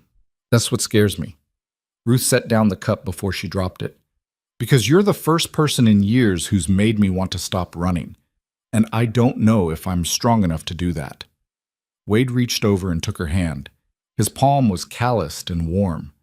"You're the strongest person I know. You just don't see it yet." Ruth looked at their joined hands. She should pull away, should protect herself, should remember that caring about people only led to pain, but she didn't pull away.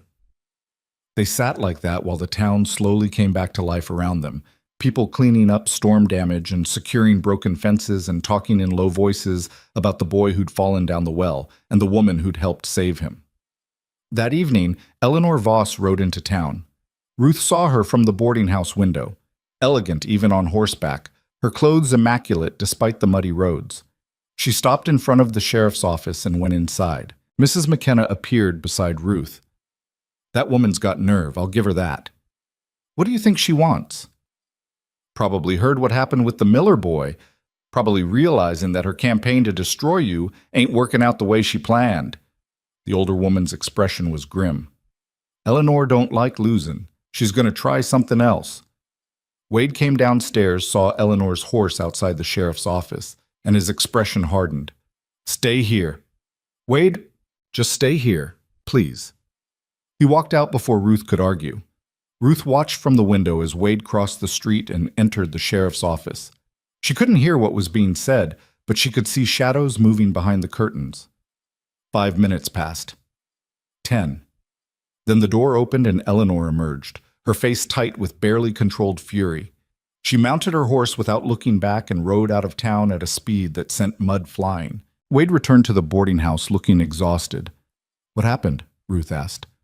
"I told her it was over, that she'd lost, that the more she tried to destroy you, the stronger you got in people's eyes." He sat heavily in a chair. "She didn't take it well." "What did she say?" "That I was making the biggest mistake of my life, that defending you would cost me everything, that people would remember I chose a criminal's daughter over respectability." Wade's jaw tightened. "Then Hobson told her that what happened today proved you had more character than she'd ever have, and that if she kept spreading lies, he'd make sure everyone knew she was just bitter because I turned down her advances years ago." Ruth's eyes widened. "She came after you?" "Right after my wife died. Showed up at the ranch with food and sympathy and made it real clear she was interested in being the next Mrs. Mercer." Wade's expression was disgusted. "I sent her away. Apparently she didn't forgive that. So that's what this was really about. Not Ruth's father, not protecting the town, just wounded pride and rejection festering for years until Eleanor found a target she could punish." "I'm sorry," Ruth said quietly. "I'm sorry you got pulled into this." "I ain't. This needed settling anyway." Wade looked at her. "Eleanor's gonna leave you alone now. She knows she can't win. The town saw you save that boy today, and no amount of rumors can erase that. So it's over. It's over." Ruth should have felt relieved, victorious even, but all she felt was tired. That night, the boarding house dining room was more crowded than usual. People who'd avoided Ruth for weeks suddenly wanted to eat where she served. They nodded at her, made small talk. A few even apologized directly.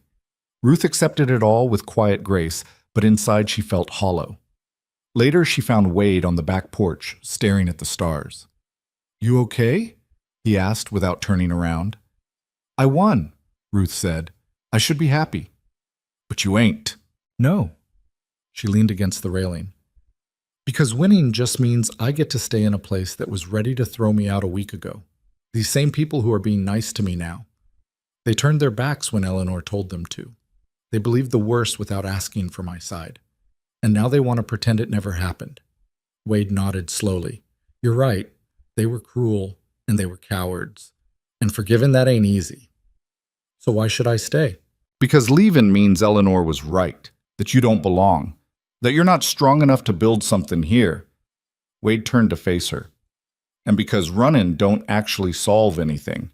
I know, I tried it for 4 years. All it did was make me more alone." Ruth looked at him. "What are you saying?" "I'm saying you got a choice to make. You can leave and start over somewhere else, hoping the next place treats you better. Or you can stay and build a life here despite what happened, despite the people who failed you, despite everything." He stepped closer. "And if you stay, you won't be alone. I'll be here. Mrs. McKenna will be here. Tom Callahan and Ann Griffith and all the folks who stood up for you today, they'll be here. That's not enough. Maybe not, but it's something." Wade's voice softened. "And sometimes something is all we get. The question is whether that's enough for you." Ruth felt tears burning behind her eyes again. She was so tired of crying, so tired of fighting, so tired of carrying weight she never asked for. "I don't know if I can do this," she whispered. "Yes, you can. You've already done harder things." Wade reached out and brushed a tear from her cheek. "You crossed half a country alone.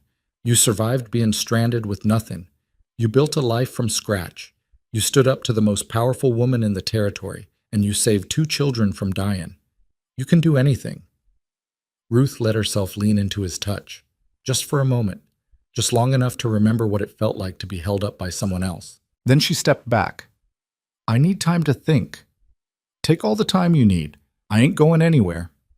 Ruth went to her room and sat on the edge of the bed, staring at her packed trunk.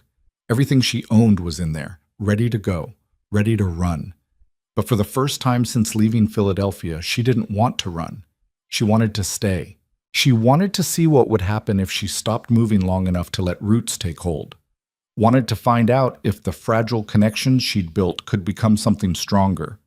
Wanted to know if the feeling growing between her and Wade could survive being tested by time and proximity and all the messy complications of real life. She wanted to be brave enough to choose staying over safety, The decision settled over her like snow, quiet and complete. In the morning, Ruth would unpack her trunk. She would tell Wade she was staying. She would start building the kind of life she'd never let herself imagine before. But tonight, she sat in the darkness and let herself feel the weight of everything that had brought her to this moment. The losses, the shame, the fear, all of it. And then, slowly, she let it go. Ruth woke before dawn and started unpacking her trunk. She did it slowly, methodically, taking each item out and finding a place for it. Her dresses went in the small wardrobe, her mother's journal on the nightstand. The photograph she'd carried across half the country stayed at the bottom of the trunk. She still wasn't ready to look at it, but she wasn't ready to burn it either. Some things you just had to carry. Mrs. McKenna found her an hour later, folding the last shawl. The older woman stood in the doorway, arms crossed. "You're staying then?" It wasn't a question. Ruth set the shawl in the drawer. "I'm staying." "Good. Was getting tired of wondering when you'd figure out you belonged here." Mrs. McKenna's voice was gruff, but her eyes were soft. "You'll take the room at the end of the hall. Bigger windows, gets better light, and I'm cutting your rent in half since you've been working yourself raw keeping this place running." "Mrs. McKenna." "Don't argue with me, girl. I've decided." The older woman turned to leave, then paused. "Your mother would be proud of you. Staying when it'd be easier to run. That takes guts." Ruth's throat tightened. "Thank you." After Mrs. McKenna left, Ruth sat on the bed and let herself feel the weight of the decision. She was staying. Not because she had to, but because she wanted to.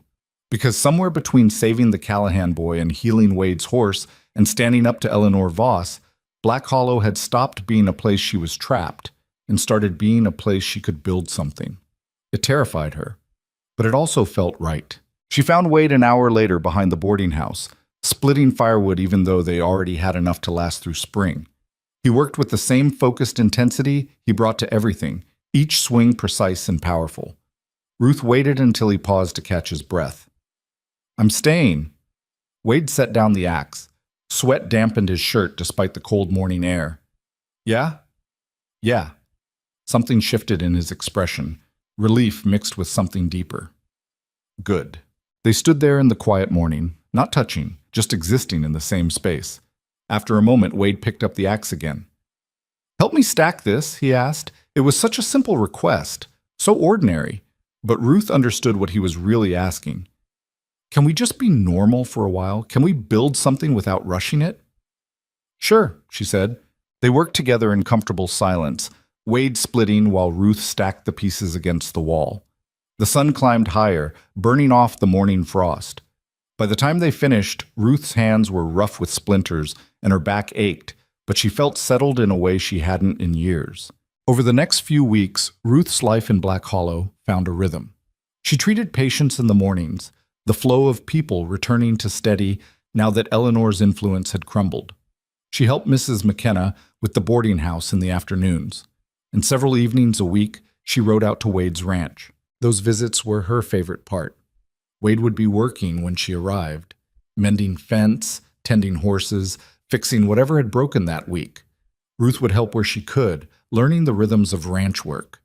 Then they'd sit on his porch and talk while the sun set, sharing the kind of conversation that came easier when your hands were busy and your eyes were on the horizon instead of each other. Wade told her about his wife, Sarah, about how they'd met when they were barely old enough to know what love was. About their son, Jacob, who'd been 6 years old when the fever took him. About the guilt Wade still carried for not being able to save them. "I was out on the range when it started," he said one evening, his voice rough with old pain. "By the time I got back, Sarah was burning up with fever and Jacob couldn't stop crying. Doc Miller did what he could, but it wasn't enough. They died 3 days apart." Wade stared at his hands. "I keep thinking if I'd been home, maybe I could have done something. Got help sooner. I don't know. But I wasn't there when they needed me most." Ruth reached over and took his hand. "You can't carry that. You didn't know. And even if you'd been there, maybe it wouldn't have changed anything. Sometimes people die and there's no one to blame. It just happens. Doesn't make it easier." "No. But blaming yourself doesn't bring them back either." Ruth squeezed his hand. "You survived. That's what you were supposed to do. And now you get to decide what you do with that survival.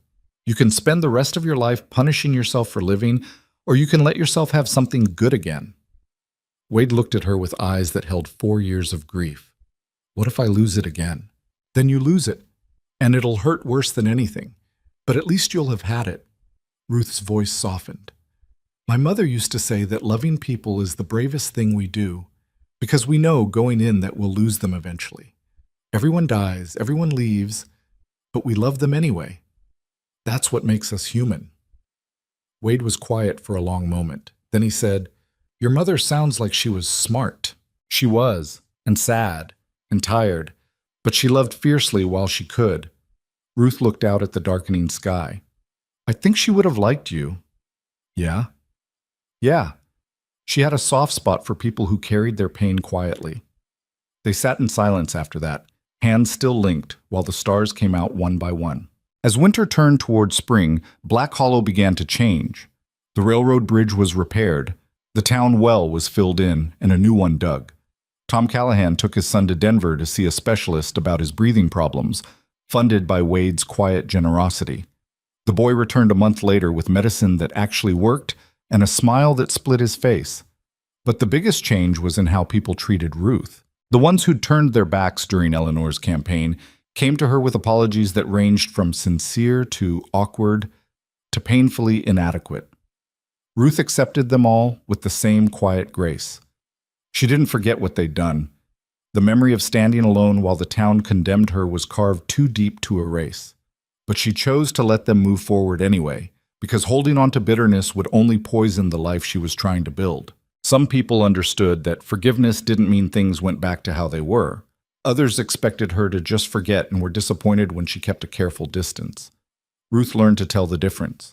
Anne Griffith became a real friend, not just a grateful patient. They'd sit together at the boarding house talking about their lives while mending clothes or preparing food. Anne had lost a husband to a mining accident 3 years back and understood what it meant to rebuild from nothing. You're doing good, Anne told her one afternoon. Holding your head up, not letting what happened break you. Ruth threaded her needle. Some days it feels like I'm barely holding on. That's what bravery looks like. It ain't heroic speeches and grand gestures. It's just getting up every morning and deciding to keep trying even when it'd be easier to quit.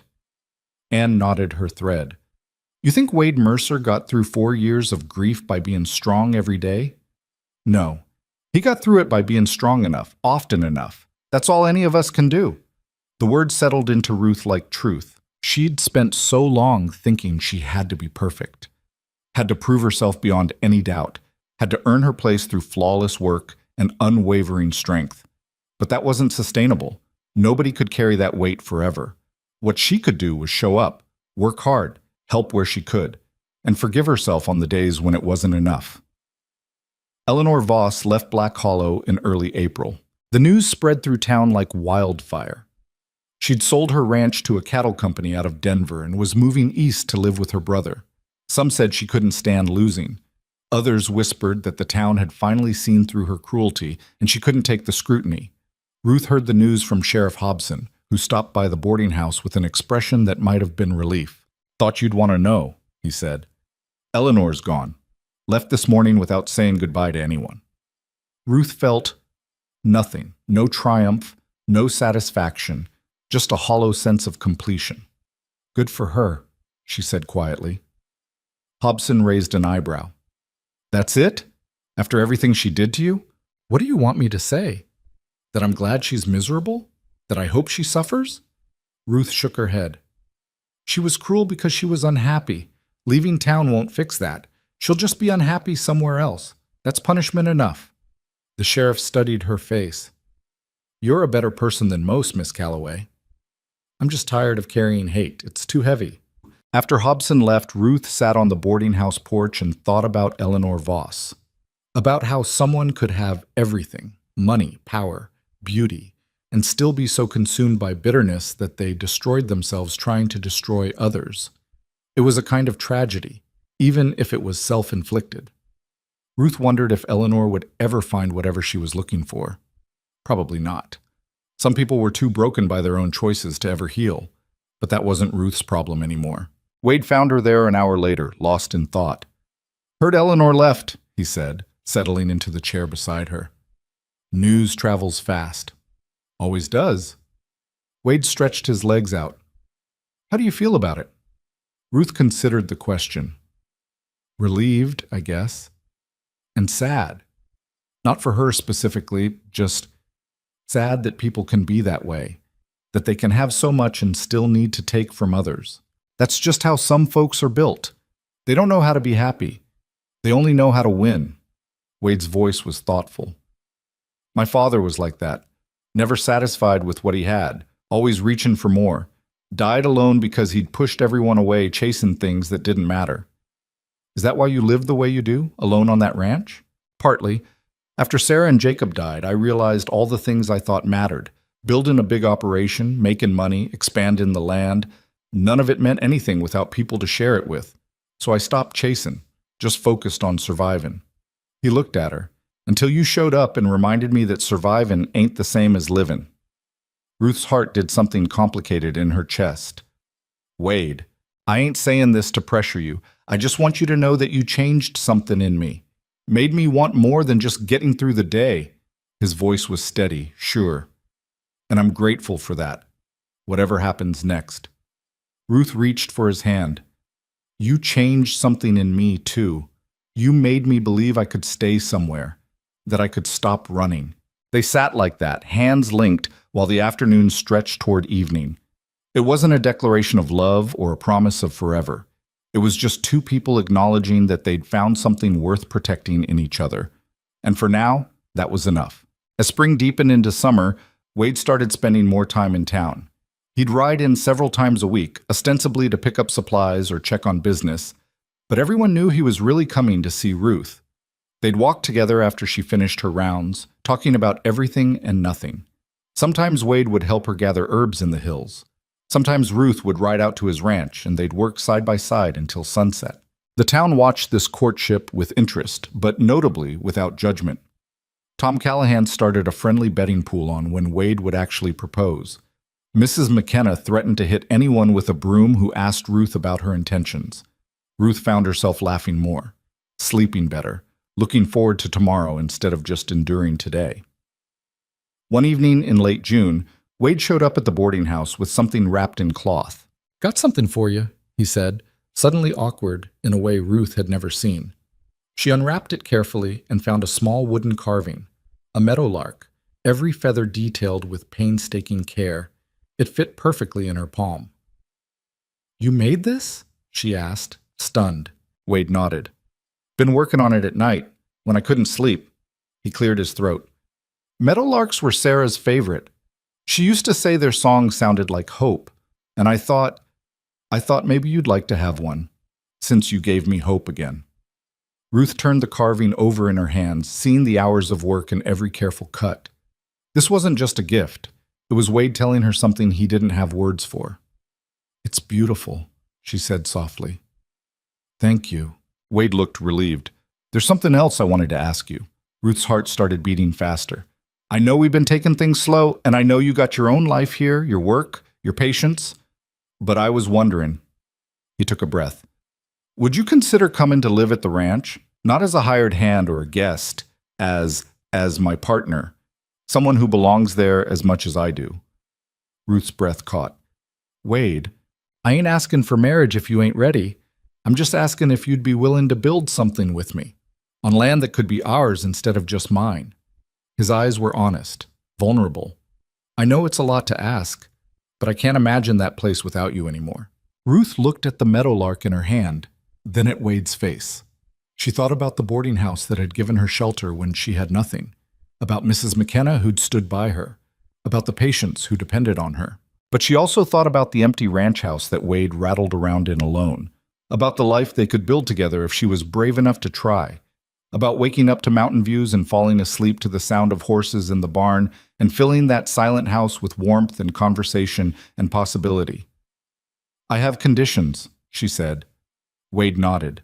Name them.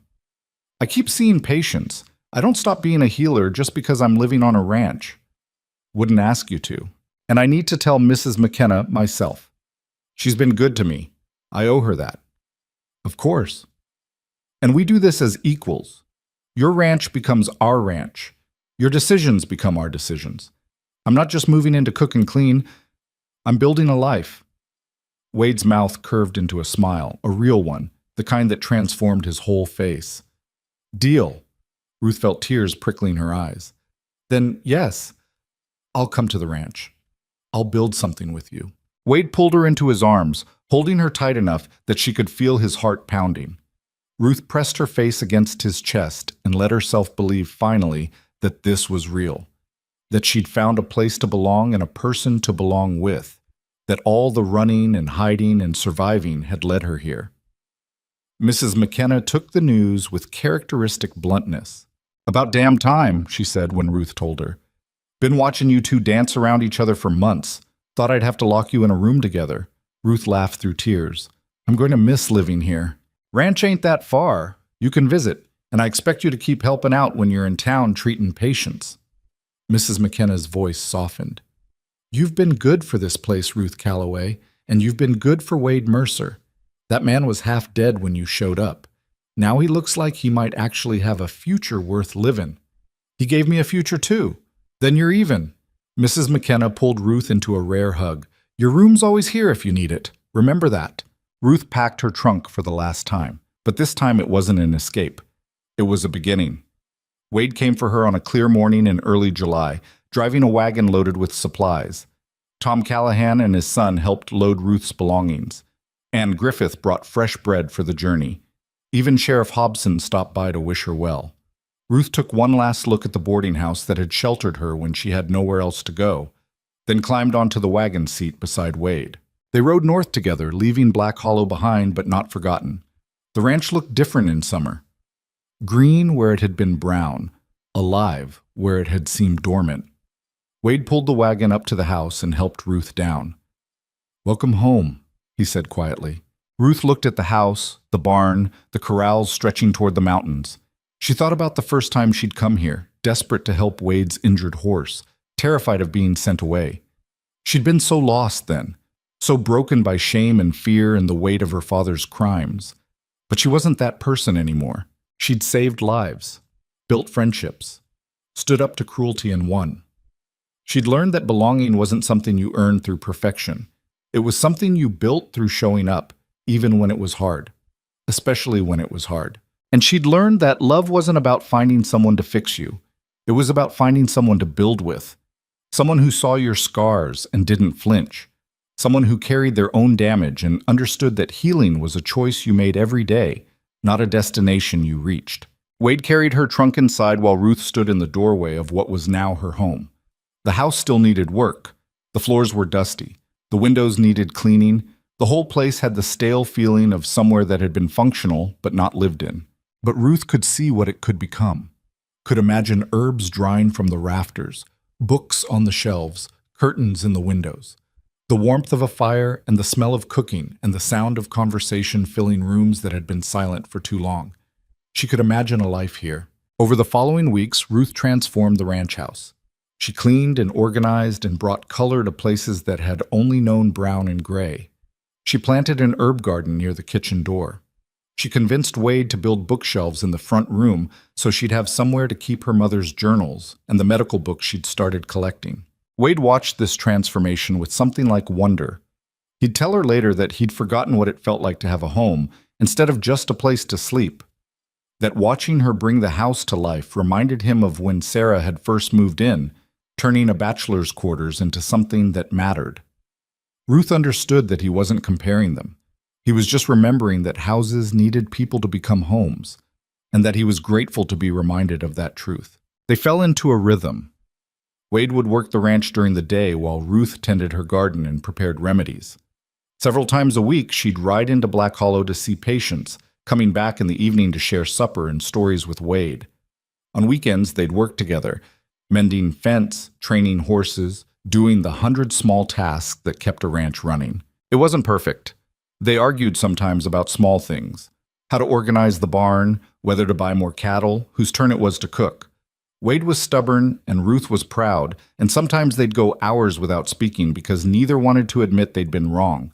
But they always came back together, always talked it through, always remembered that what they were building was more important than being right. One evening in September, almost a year to the day after Ruth had first arrived in Black Hollow, they sat on the porch watching the sunset paint the mountains gold. Wade reached over and took her hand. "I got something to ask you." Ruth looked at him. "You already asked me to live here. What's left?" "Marriage." Wade said it simple and direct. "I want you to be my wife, officially. So the whole world knows you belong here, and I belong to you." Ruth's breath caught. She'd known this was coming eventually, but hearing the actual words still made her heart race. "I don't have a ring yet," Wade continued, "and I ain't good at fancy speeches. But I'm good at keeping promises. And I promise that if you marry me, I'll spend every day making sure you never regret choosing to stay." Ruth thought about the girl who'd stepped off that stagecoach a year ago, lost and desperate and running from shame she didn't know how to shed.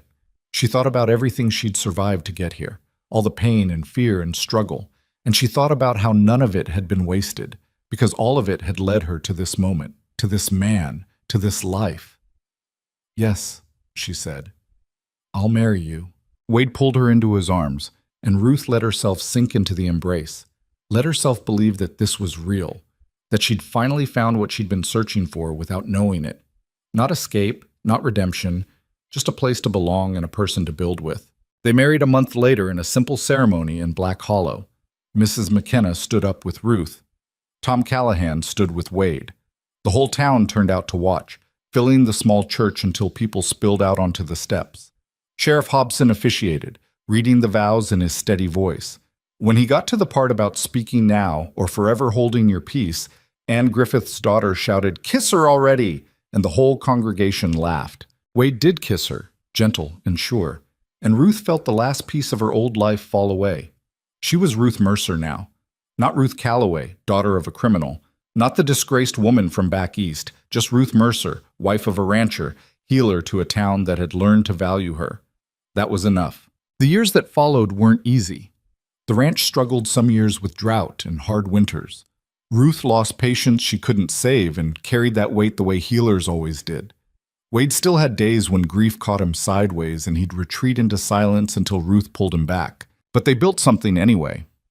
Built a life from work and patience and the stubborn refusal to give up when things got hard. They had arguments and reconciliations, long nights and early mornings, small victories and bitter disappointments. They had each other. 5 years after Ruth arrived in Black Hollow, she stood in the herb garden behind the ranch house, hands pressed to her swelling belly, and felt their child kick for the first time. Wade came around the corner and saw her face. "You okay?" he asked. The baby moved. Wade crossed the garden in 3 strides and placed his hand where hers had been. They stood like that, waiting, until the baby kicked again and Wade's face transformed with wonder. "Sarah would have liked this," he said quietly, "liked knowing that life kept going, that I found happiness again." Ruth covered his hand with hers. "I think my mother would have liked it too. She always said the best revenge against pain was living well anyway." They stood in the garden while the sun climbed higher, 2 people who'd survived loss and shame and loneliness, now building something new from what remained. Because that's what humans did. They survived. They adapted. They found each other in the wreckage and built something worth protecting. Ruth had spent so long running from her father's crimes, trying to escape a shame that followed her like a shadow. She'd thought that if she could just get far enough away, if she could just prove herself worthy enough, the weight would lift. But that's not how it worked. The weight only lifted when she stopped running, when she stood still long enough to let people see who she actually was instead of who her father had been, when she chose to build instead of hide. Black Hollow had tested her, had pushed her to the edge of breaking, but it had also given her the chance to prove that she was more than her worst moment, more than her family's failures, more than the shame she'd carried across half a country. She was Ruth Mercer, healer, wife, soon-to-be mother. She was someone who'd looked at a life that offered nothing and built something anyway, and that was the only redemption that mattered. That evening, Ruth and Wade sat on their porch like they did most evenings, watching the sun sink behind the mountains. The meadowlark Wade had carved for her sat on the windowsill inside, catching the last light. "You ever regret staying?" Wade asked quietly. Ruth thought about it, really thought. about all the pain that had come with this choice, the struggle, the uncertainty, the moments when she'd wondered if she was strong enough. "No," she said finally. "I don't regret it. This life is hard, and it's not always fair, and some days I'm so tired I can barely stand. But it's mine. I built it, and that makes it worth everything." Wade nodded, pulling her closer. "Good, because I can't imagine this place without you anymore." Ruth leaned into his warmth and watched the sky turn from gold to pink to purple. Somewhere in the distance, a real meadowlark sang its evening song, clear and bright and achingly beautiful. She listened to that song and thought about hope, about how it wasn't something you found or earned. It was something you chose. Every day, in 100 small ways. You chose to get up when it would be easier to stay down. You chose to help when it would be safer to hide. You chose to stay when running seemed smarter. You chose to love knowing you could lose everything. That was hope. And that was courage. And that was enough. Ruth Mercer closed her eyes, felt her husband's arm around her, and their child moving inside her, and chose hope one more time. The end.